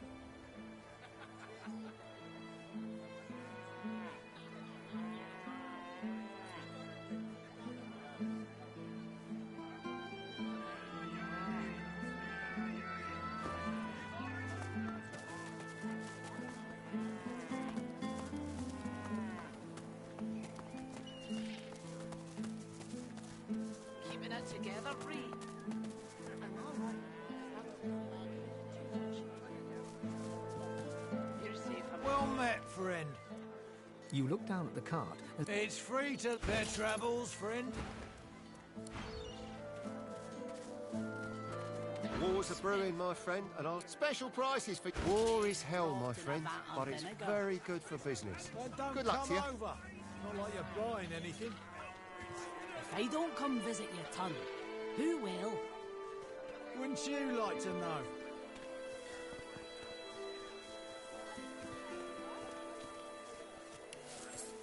Keeping it together, Reed. I'm all right, as long as we don't too much. You're safe among friends. Never forget it.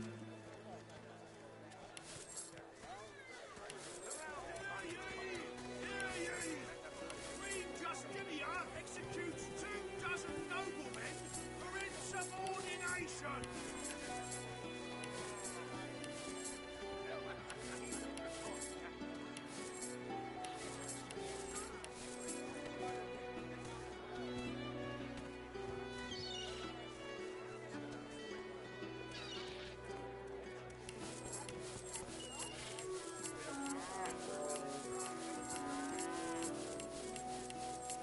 Keeping it together, Reed. I'm all right, as long as I don't too much. You're safe among friends. Never forget it.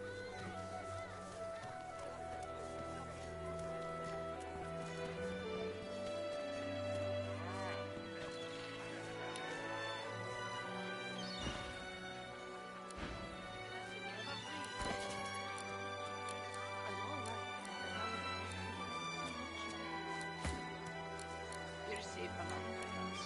Never forget it.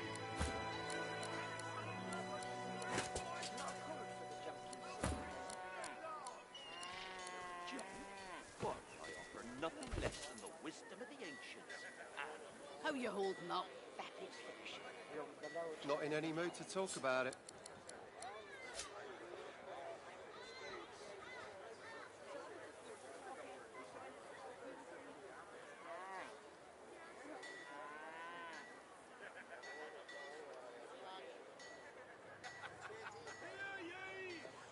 Queen Justinia executes 24 noblemen for insubordination.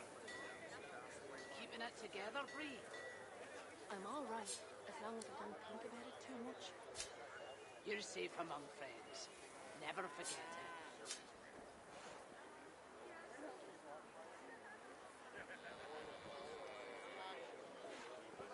Smells worse over here than a dozen rotten eggs dropped in a vat of vinegar. Then don't come over. Not like you're buying anything. Tell me, have you If heard I don't any come news? visit your ton, who will? Nothing good. Wouldn't The you void like woken to are know? everywhere. Thank the divine you're here to protect us. Keeping it I- together, Reed. Yes, yes, of I'm course. all right, as long as I don't think about it too much. You're safe among friends. Never forget it.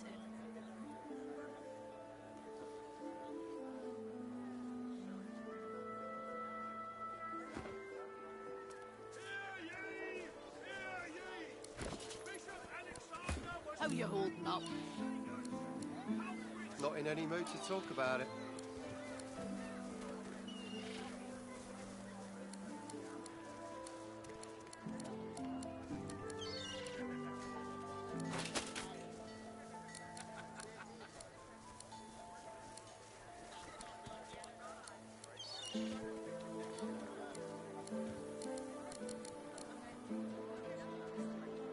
Keeping it together, Reed.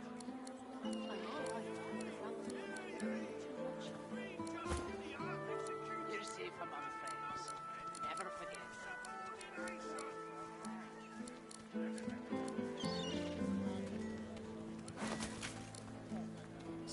worse over here than a dozen rotten eggs dropped in a vat of vinegar.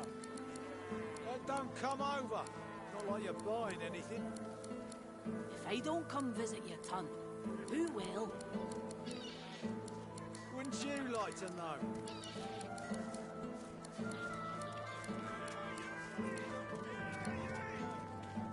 Keeping it together, Bree. I'm all right, as long as I don't do too much. You're safe among friends. Never forget it.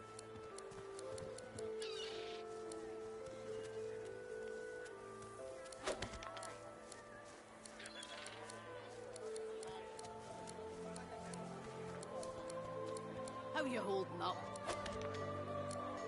Not in any mood to talk about it.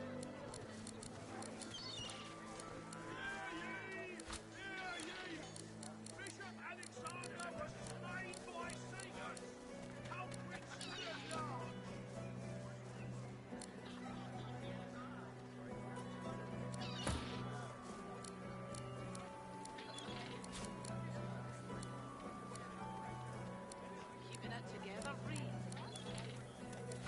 I'm all right, as long as I don't do too much. You're safe among friends. Never forget it.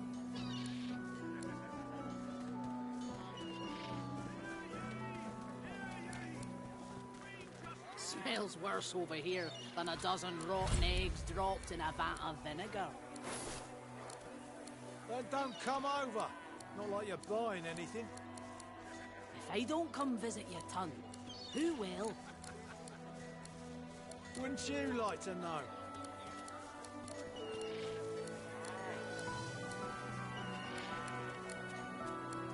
Keeping it together, Bree.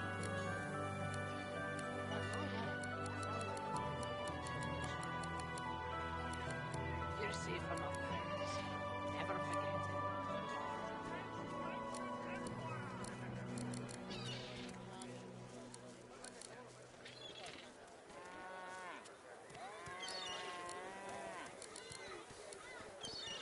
How you holding up?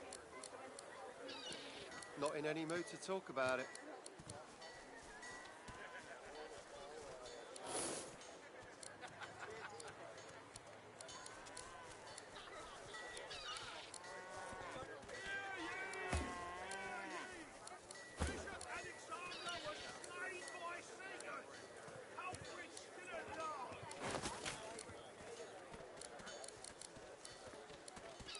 Keeping it together, Bree. I'm all right. Tell me, as long as have you heard any news? too much. Nothing You're good. safe among The void friends. woken are everywhere. Never forget it. Thank the divine you're here to protect us.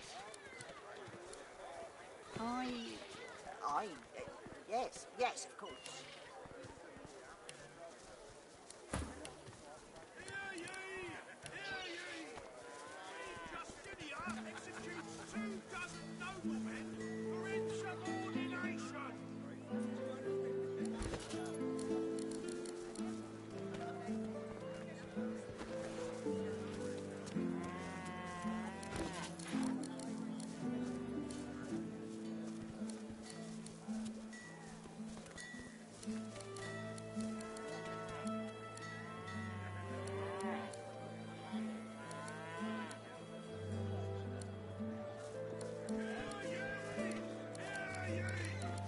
Keeping it together, Bree. I'm all right, as long as I don't think about it too much. You're safe among friends. Never forget it.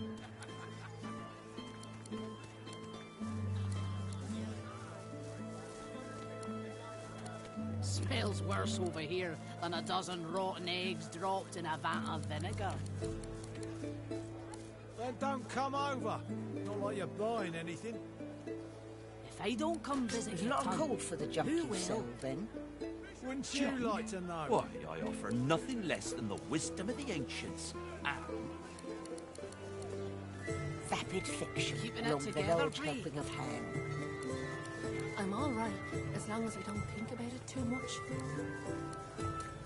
You're safe among friends. Never forget it.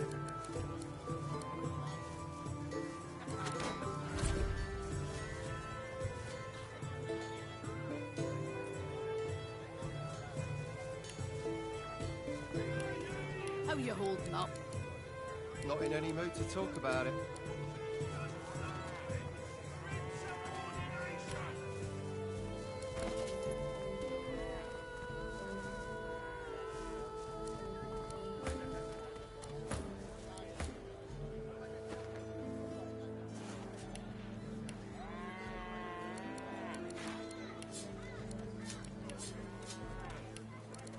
Keeping it together, Bree? I'm all right, as long as I don't think about it too much. You're safe among friends. Never forget it. There's a lot of coal for the junk you sell, then. Junk? Why, I offer nothing less than the wisdom of the ancients. Vapid Keeping it fiction, together, not Bree? the large helping of ham. I'm all right, as long as I don't think about it too much. You're safe among friends. Never forget it.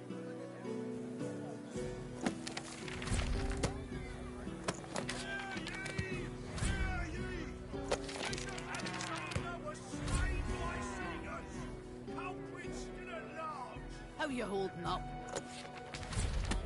Not in any mood to talk about it.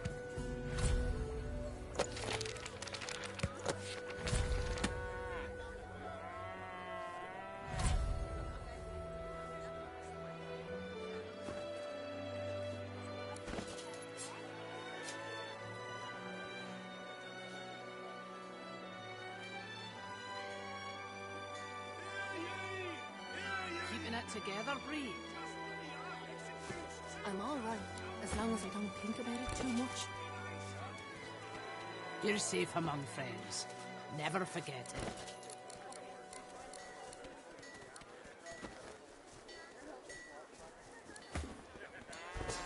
Smells worse over here than a dozen rotten eggs dropped in a vat of vinegar. Then don't come over. Not like you're buying anything. If I don't come visit your ton, who will? Wouldn't you like to know? There's a lot of coal for the junk you sell, then. Junk? Why, I offer nothing less than Keeping the it wisdom together, of the Bree? ancients. I'm all right, as long as I Vapid don't think about fiction, it too along much. the large helping of ham. You're safe among friends. Never forget it.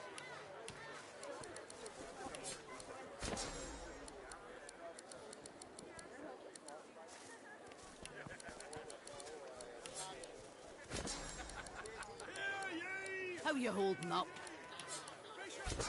Not in any mood to talk about it.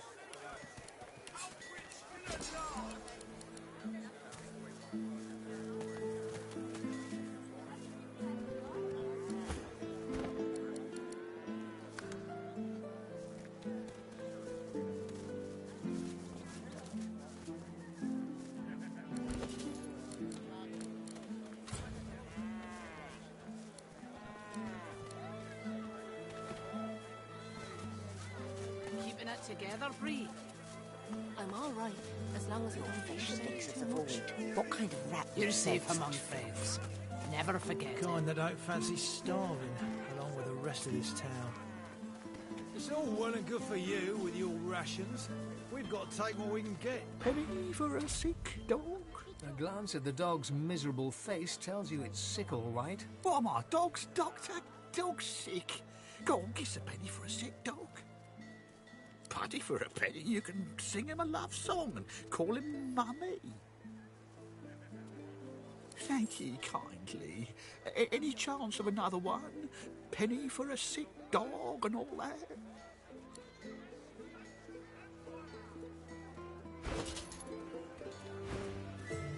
Much obliged. Could I push you for one more? Penny for a sick dog, etc.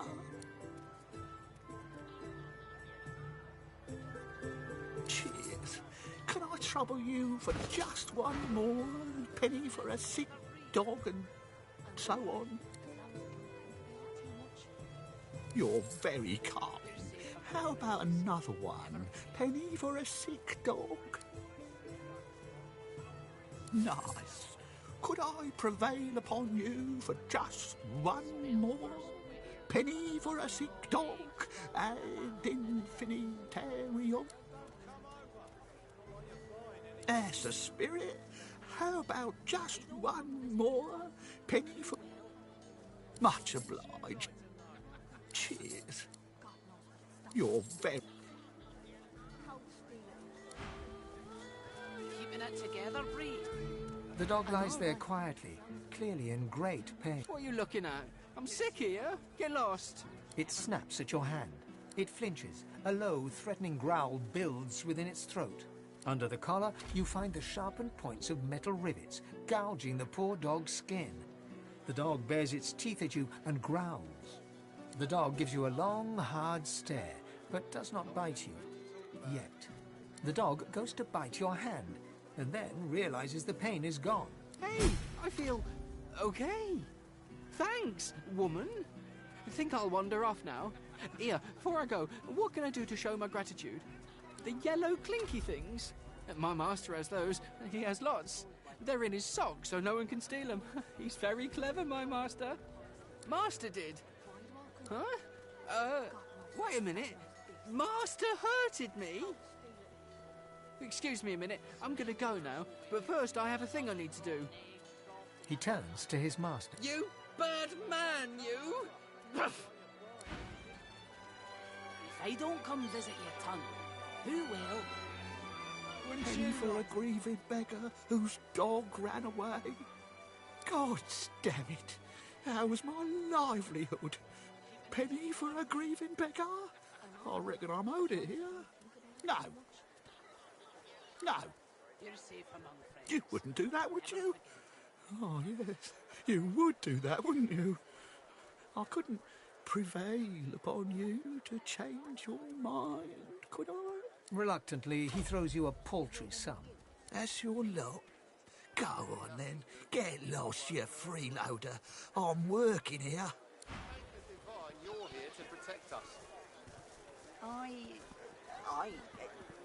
Yes, of course.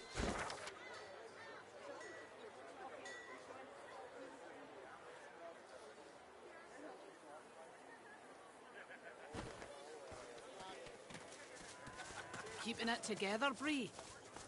I'm all right, as long as I don't think about it too much. You're safe among friends. Never forget. Hear ye! Hear ye! Divine order to march against... Hello, missus. The little boy looks at you. He picks his nose. You be careful. My daddy's a magister. No, he's not. His daddy's a fisherman like most daddies round here. They stare at you in disbelief. Then they start laughing. You're weird. Bye-bye, lady. Bye-bye, Mr. Lady Miss... Hello, lady. The little boy beside her looks at you. He picks his nose. Hello.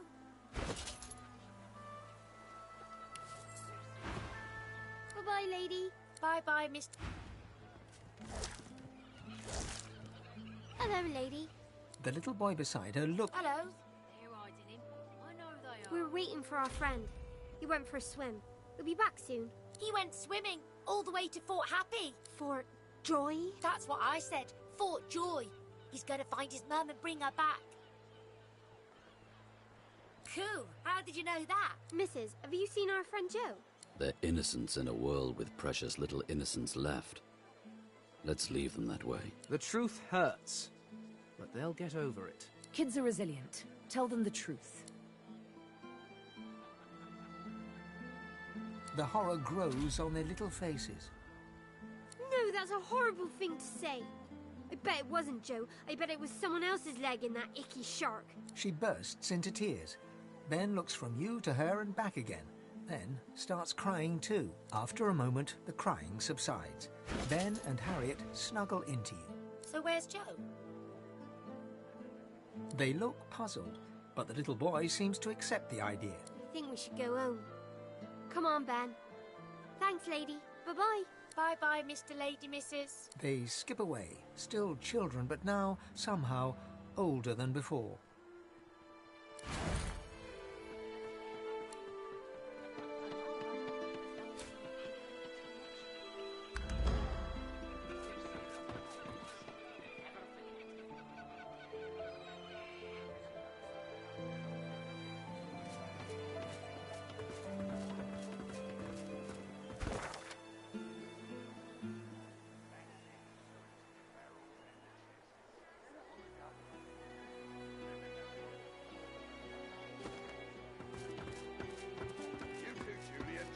it's done, man.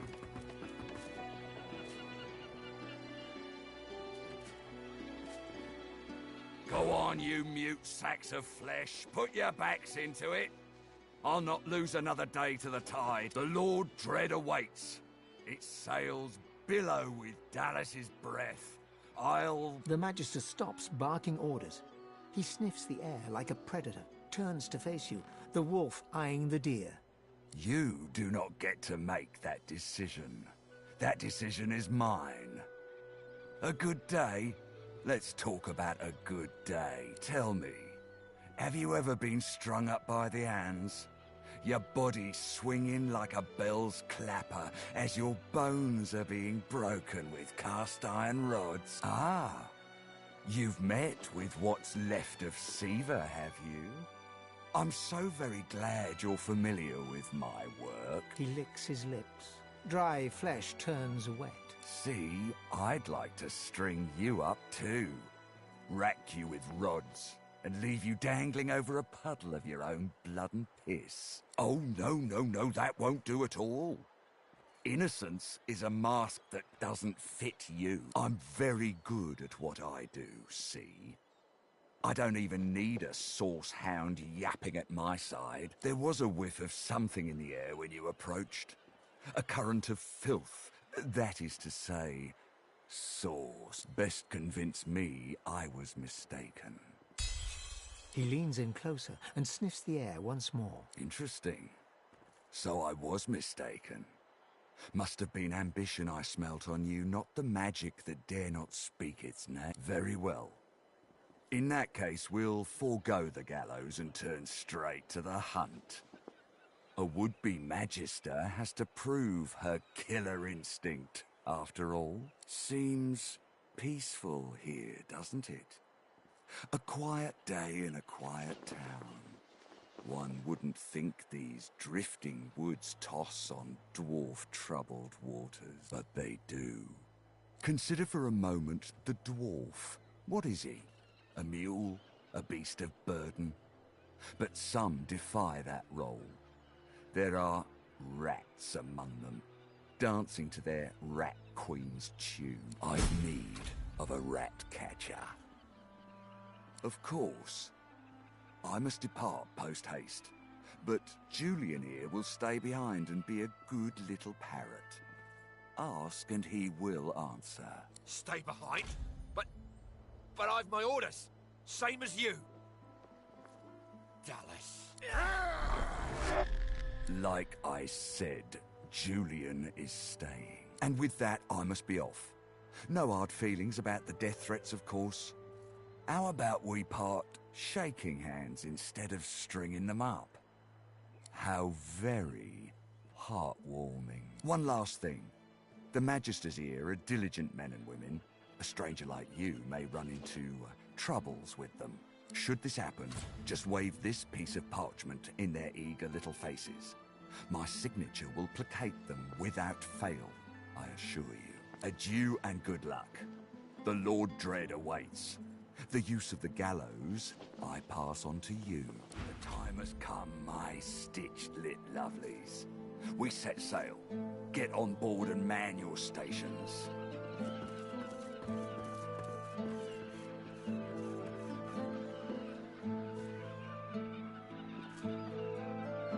The Magister is rubbing the dirt off his robes, none the worse for wear, apparently, from the blast of magic that knocked him off his feet. You! The damn recruit! I'd be whining and dining aboard the Lord Dread if it weren't for you. Your meddling in Magister affairs had better be worth it.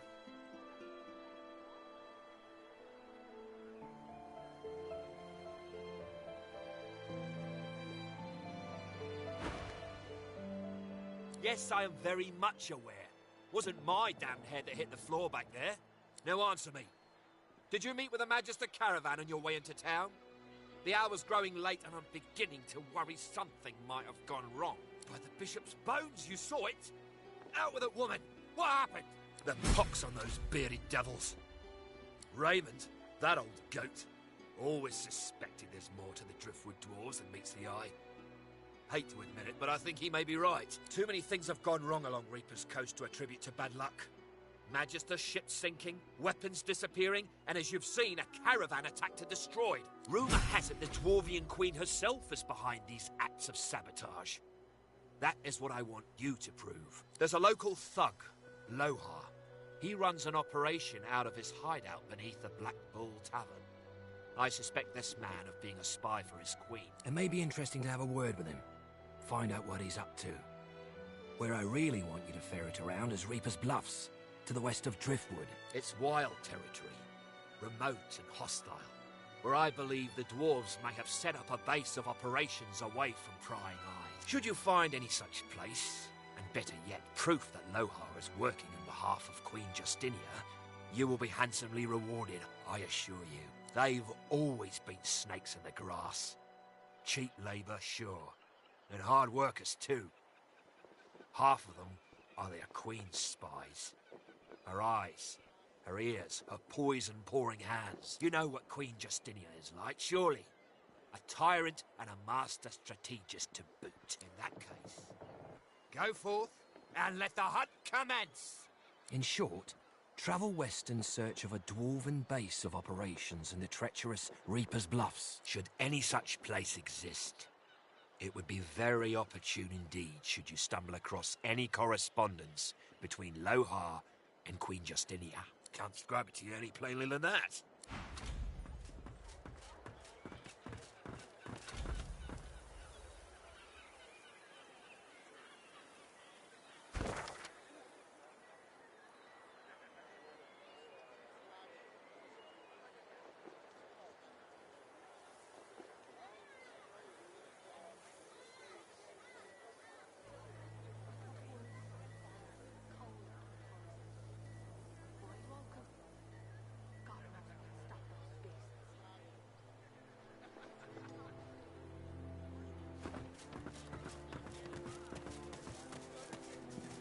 Come over.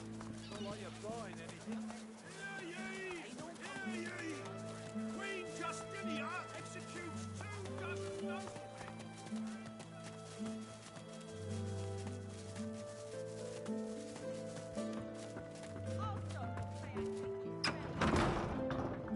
Don't send me away. I'm not a dirty lizard.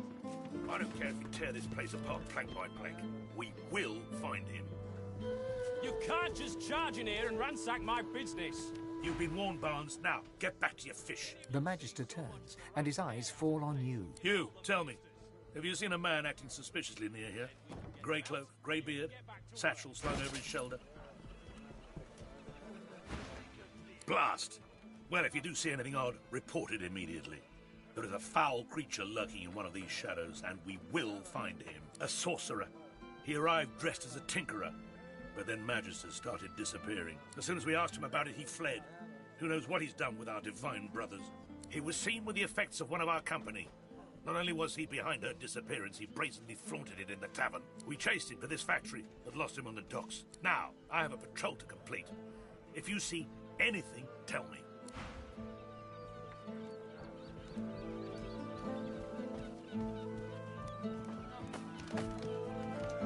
If any of you see so much as a rat's hair out of place, you tell the Magisters.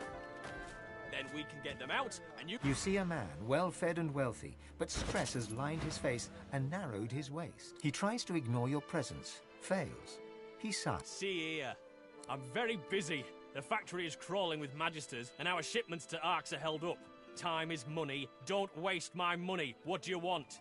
Fish. This is a fish factory. I'm shipping fish to Arks. Now, please, there's the door. I suggest you use it. When you've been in business as long as I have, you learn that there's a market for everything. You just have to find it. Or... A dark shadow passes across his face. Sometimes it finds you. That's privileged information. I have a trade to protect. An excellent point. Well made. The answer to your question is, unsurprisingly, a man in a house. A man in a house buys all the void-tainted fish I can send him. That dark shadow crosses his face once more. He shivers. Not that I've ever met the man. Not sure I want to, if I'm honest. When you've been in business as long as I have, you learn not to question these things too closely. Now I'll get back to my work, and I suggest you get back to leaving. Good day.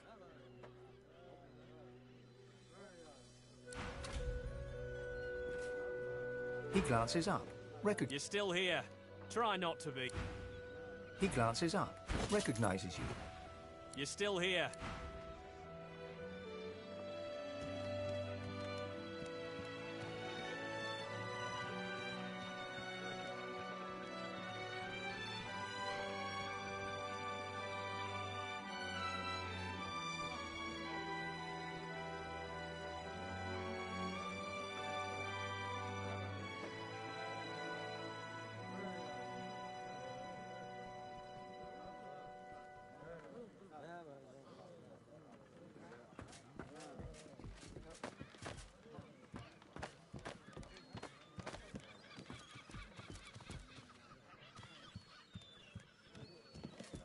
If any of you see so much as a rat's hair out of place, you tell the magisters. Then we can get them out and get back to work.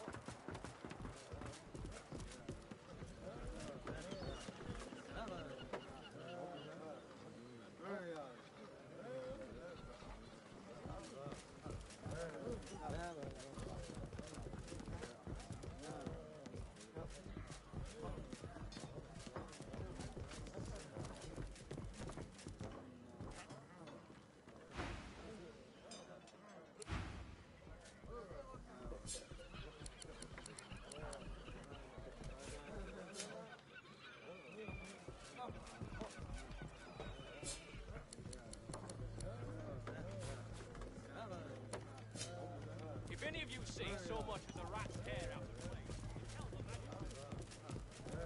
Then we can get them out, and you can get back to work.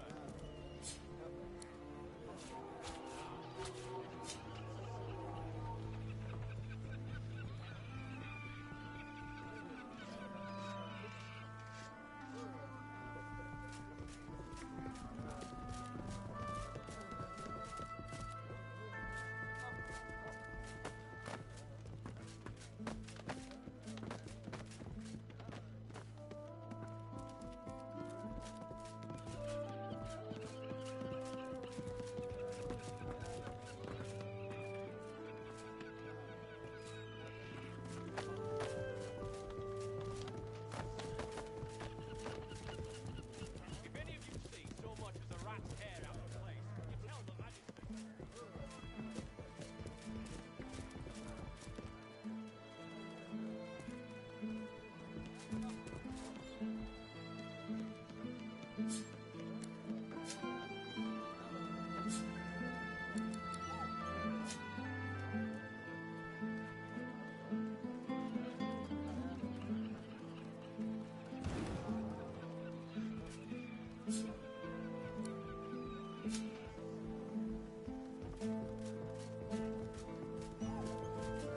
You!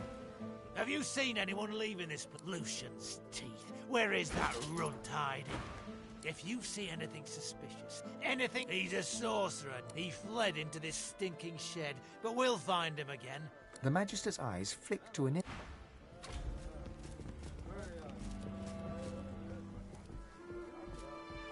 The dwarf peers at an expertly dissected fish, gently poking it. Fascinating. Oh, my... what do you want? I'm gutting fish. What else? Nothing wrong with taking pride in your work. Then we can get them out, and you can get back to work. Bugger off, I'm busy. Grisha's still the favourite. If I bet against him, I could win big. Or lose it all.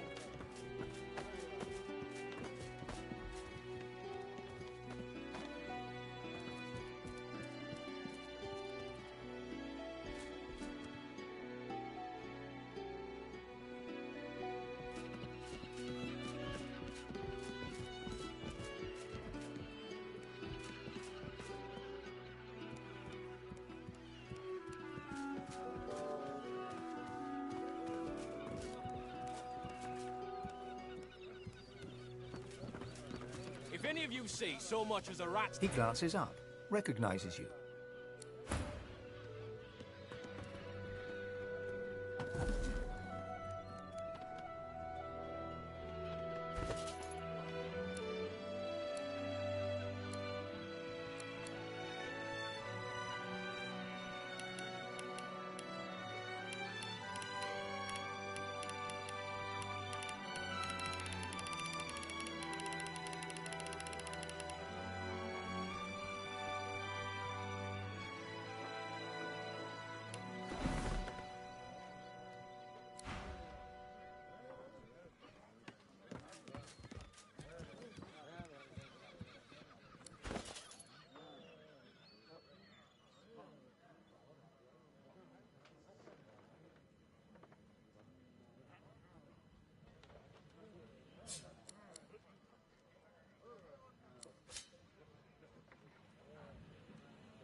any of you see so much as a rat's head... You see a man, well-fed and wealthy. If I didn't ask you to leave before, I'm asking you to leave now.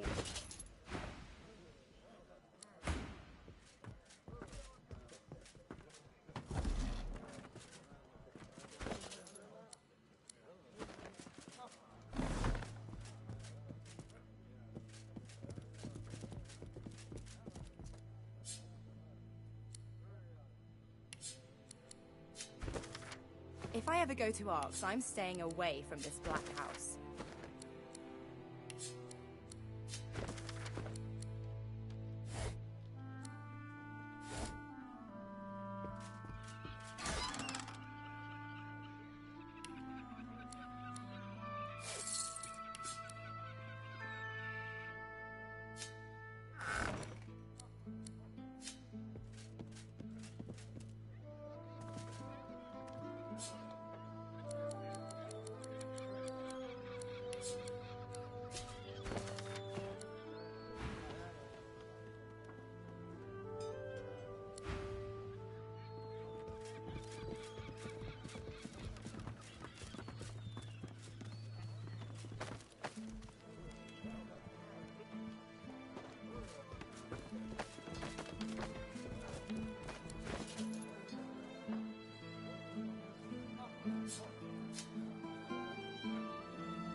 Careful now.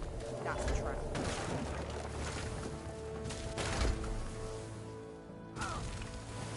Look out! I see a trap nearby. Careful now. That's a trap. This place stinks. But some of these barrels look interesting.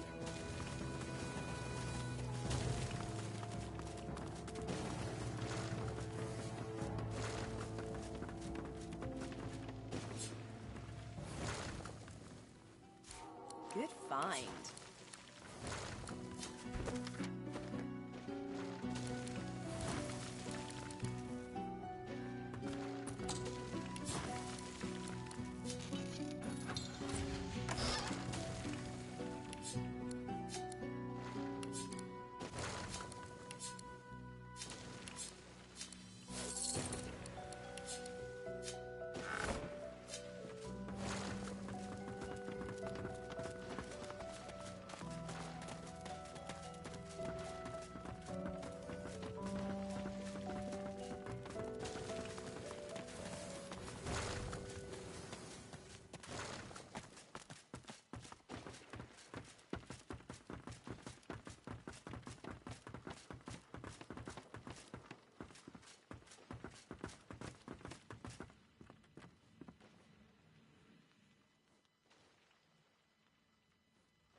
What is it?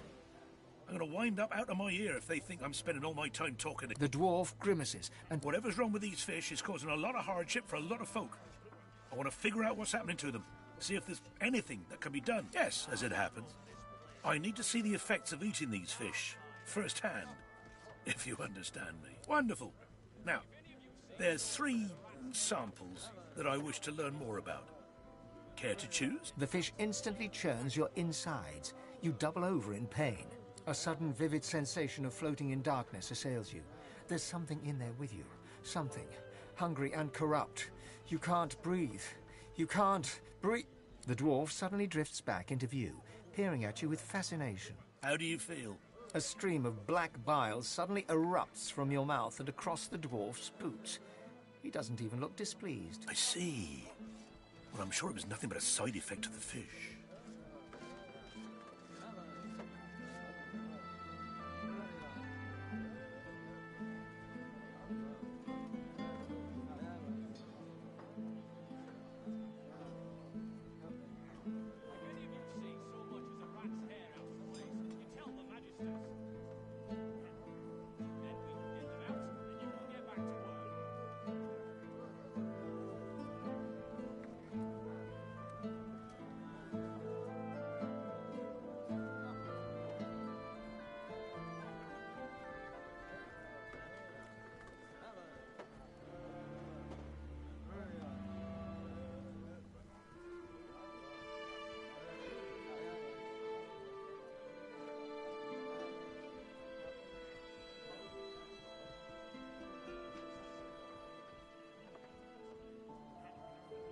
Speaking of which, I've learned a great deal from observing you.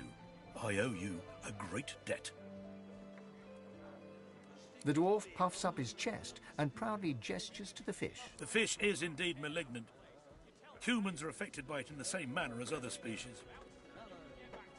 Ah, yes, of course, but this mightn't be quite what you were expecting, but, well, the fish you ate is known as yellow ridgeback.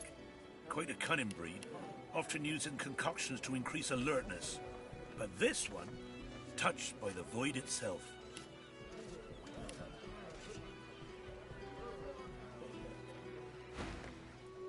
Who is to say how such a creature might alter an alertness mixture? Seek out somewhere that peddles alertness herb mixes. Adding these, unique ridgebacks might make quite the impact. So, now my work must continue, as soon as I've got in my quota of fish, of course. Farewell, stranger.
Behind the containers, the fish in one of the barrels shifts slightly.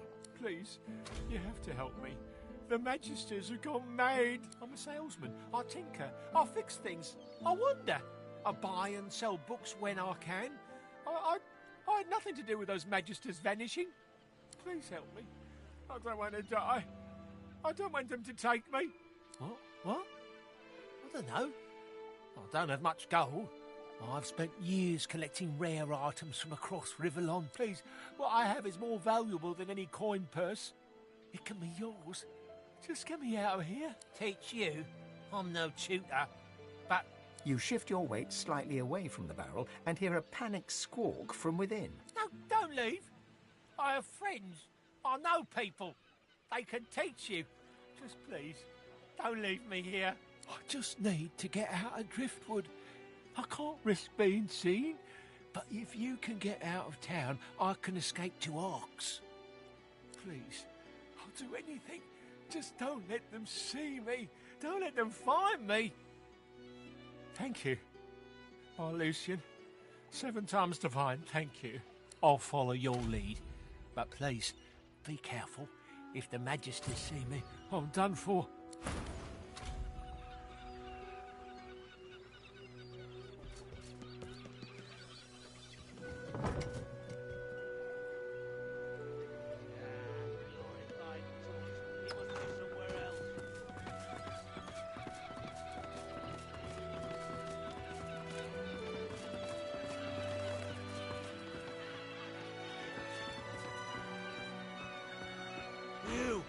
You found him! Excellent. The Magister steps forward with a smile and draws his weapon. What? No, you said you'd help. You promised. You promised you'd get me out.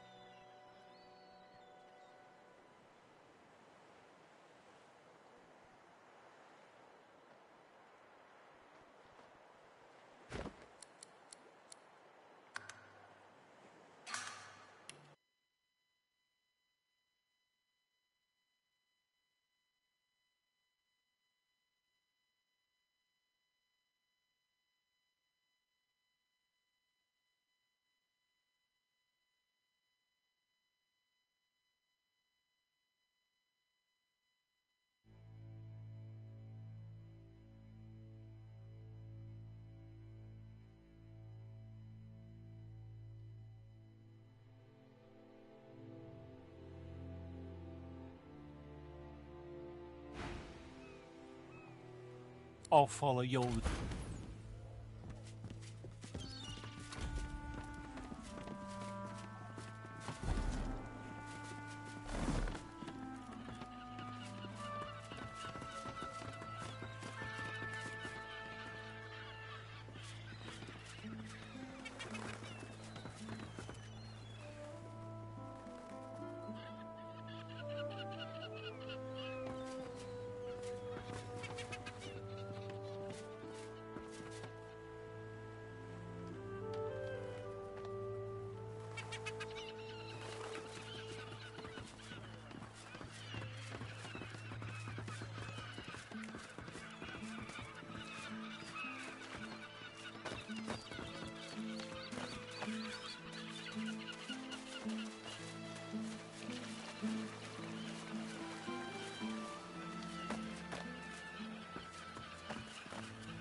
Safe. At last, I can breathe again. At last! There he is. Justice,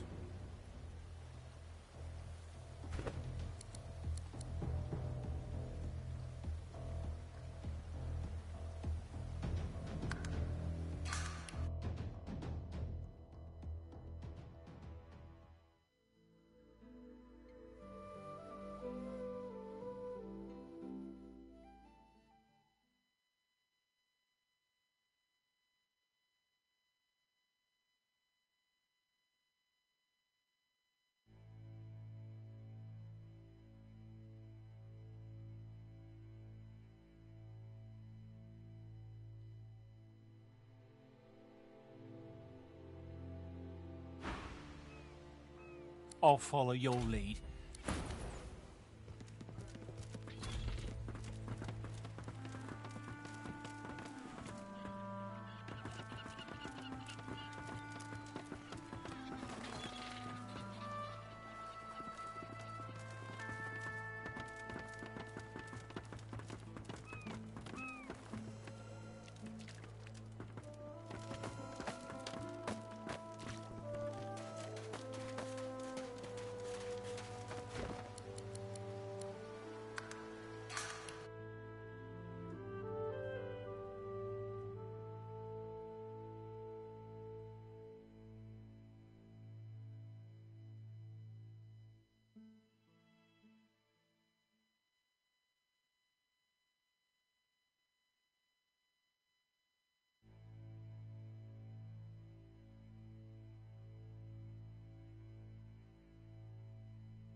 I'll follow your...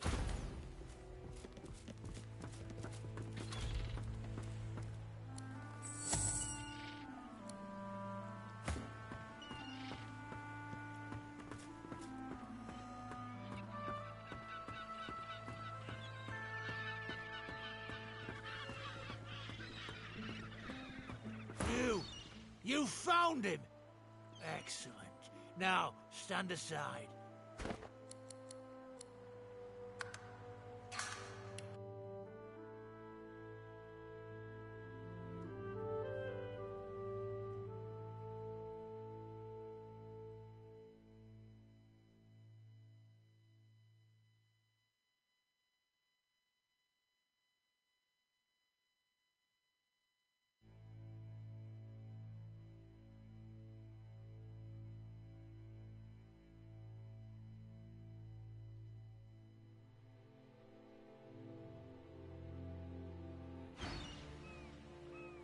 I'll follow your...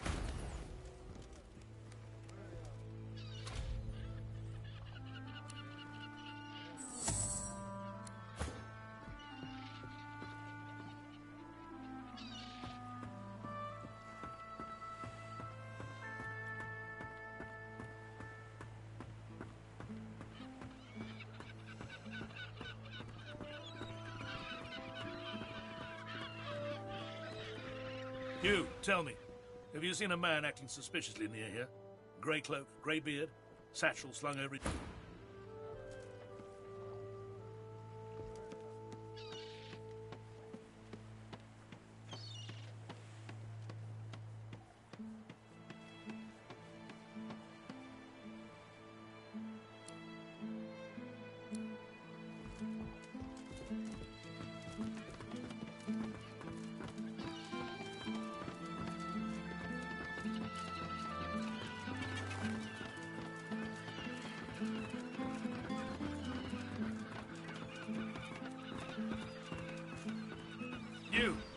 You found him. Excellent. Now, stand aside.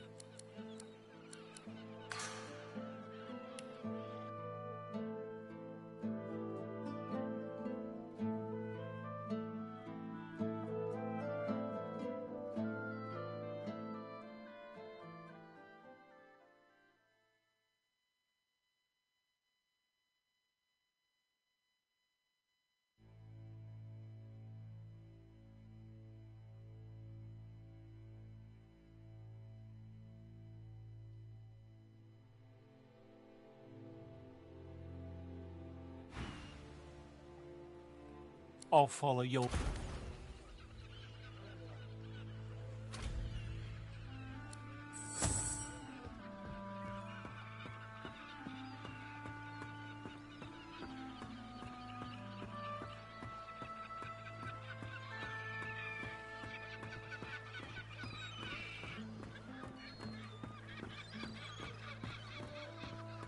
You, tell me, have you seen a man acting suspiciously near here? Grey cloak, grey beard?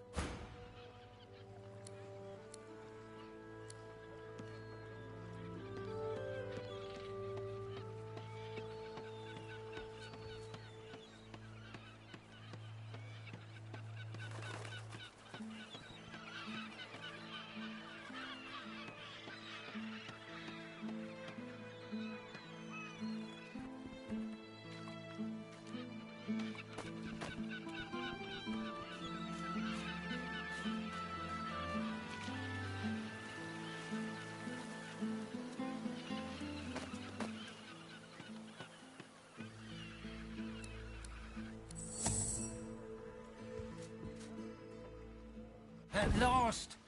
I was sure I'd die in that wretched place. You have my thanks. If not for you, I probably would have been found, gutted and salted. I can't just saunter away. Who knows what might be lurking in a place like this? But once I'm sure the way's clear, I'm running to Ox like a cat with its tail on fire. I'm done with this stinking town. Please, I can't just let you walk away. Here, take this scroll as a gift. A damp, scale-covered roll of paper emerges from the barrel. In fact, that's what started all the trouble in the first place. The Magisters nearly lost their minds when they saw me with it. In the kitchens of the tavern, of all places. That cook had it. Offered it for a great price, too. I thought she was an idiot selling it so cheap. Then again, I'm the dolt who ended up in a barrel. But if she has Magister artifacts, she must be the one they're looking for. Oh, of course. I mean, I'm not much of a sorcerer, but I have my connection. Hanag's a pretty powerful source master. Incredible control of portals. I've never seen anyone bend space like she can. Last I heard, she was holed up in a house out in Paradise Downs, the farms to the north. There's more than a few Magisters around those parts, though. She might still be there. Might not. But I pity any red cloak that gets on her bad side. He pauses for a long moment, his eyes lingering on your weapon. I mean, okay. Look, if you want something else, go to Blood Moon Island. I'm not giving you a name. I'm not giving you anything. Whoever you find there, whatever you find, it's not on me. But if you really want a sorcerer, go to Blood Moon Island. And that's all I have to say about it. I swear, once I get to Ox, I'm going to have the bath of my life.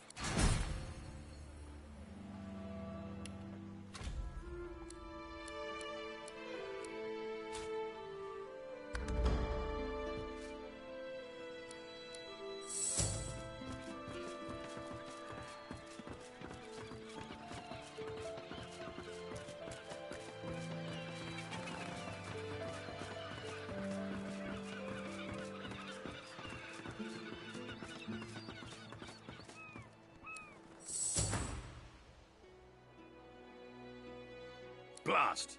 Well, if you do a sorcerer. As soon as we asked him about it, he fled. He was seen with it. We chased him to this fact. Now, I have a patrol.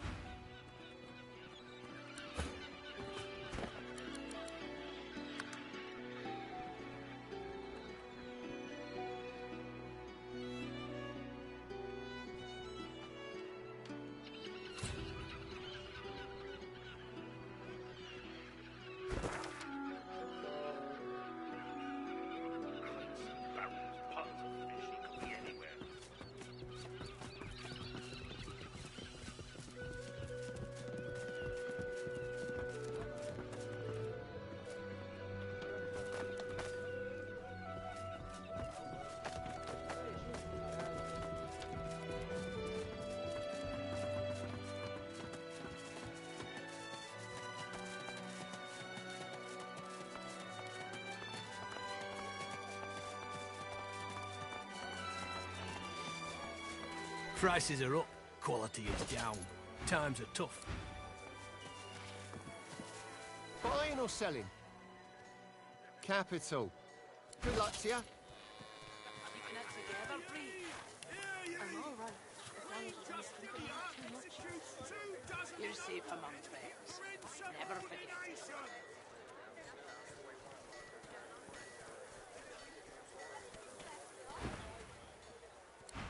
Smells worse over here than a dozen rotten eggs dropped in a vat of vinegar. Then don't come over. Not like you're buying anything. If I don't come visit your ton, who will? Wouldn't you like to know? Divine order to march against the ancient empire! Together, Bree. I'm all right. Buying or selling? Capital. Good luck to you. You're safe among friends. Never forget it.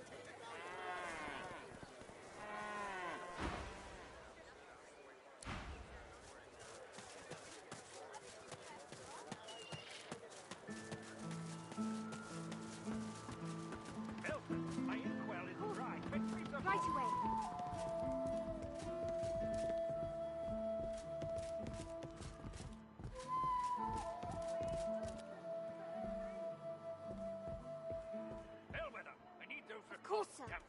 Right away.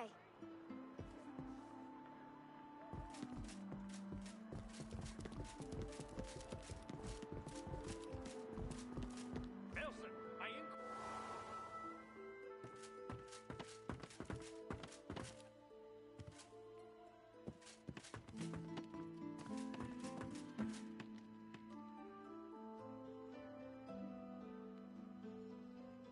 I'm on a break now, Yvette. You better not fall asleep on your watch again.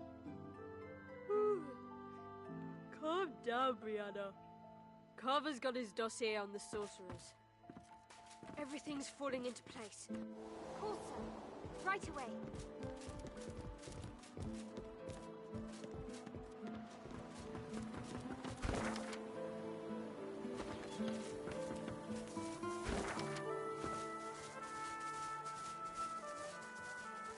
Please. You there. Where is it? Where is it? Madam? Please, have you seen a small burlap pouch lying about? Blast! It's gone for... She rubs a hand over her smooth head, then suddenly looks up at you. Her great greenish gold eyes are alive with worry. We need those reports, Captain.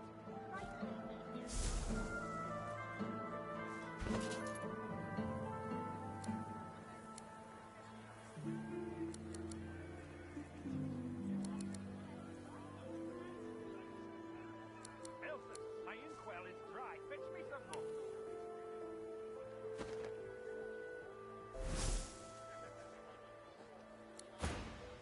There isn't any chance you could spare a moment to help me look, could you? I wouldn't dare ask it if it weren't terribly important. Tears star her eyelashes, and she begins to weep. She takes your hand. I know. What a crybaby I am. It's just... you're so kind. It's been a difficult day. The pouch.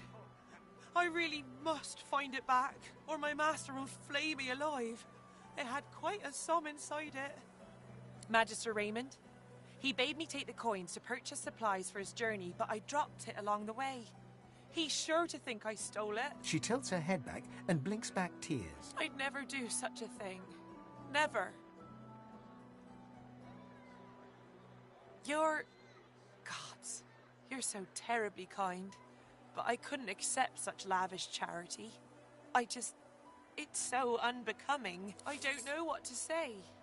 Your kindness is overwhelming. She accepts the coins, letting her hand linger over yours for the briefest of moments. You don't know what this means to me.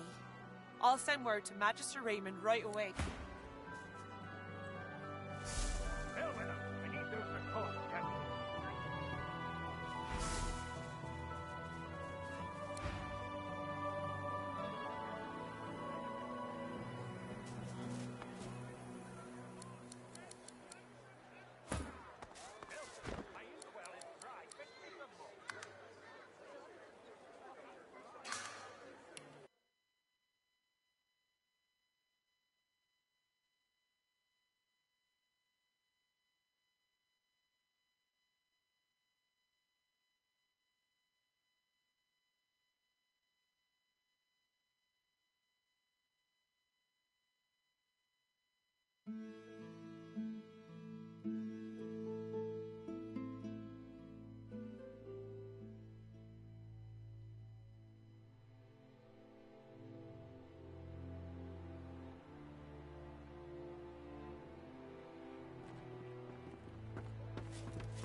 Take some sorcery in the face, you nasty Dallas. You're going going on the boat, sorcerer? You can stay there with the dirty lizards and Joe's mum until you're cured.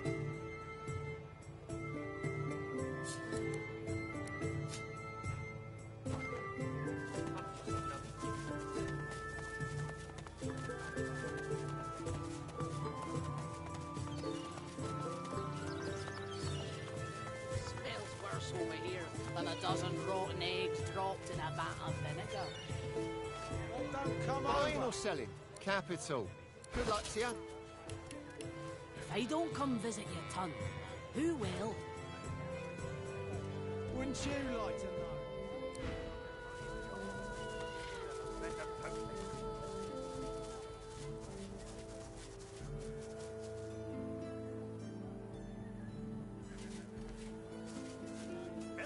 My inkwell is dry. Fetch me some... Please.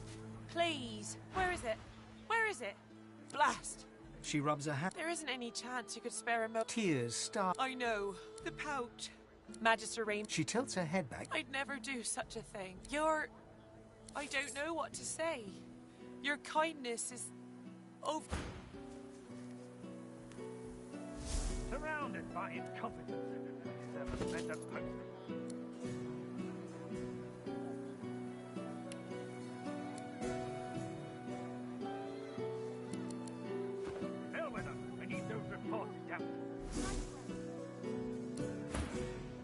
She accepts the coins, letting her hand... You don't know what this means to me.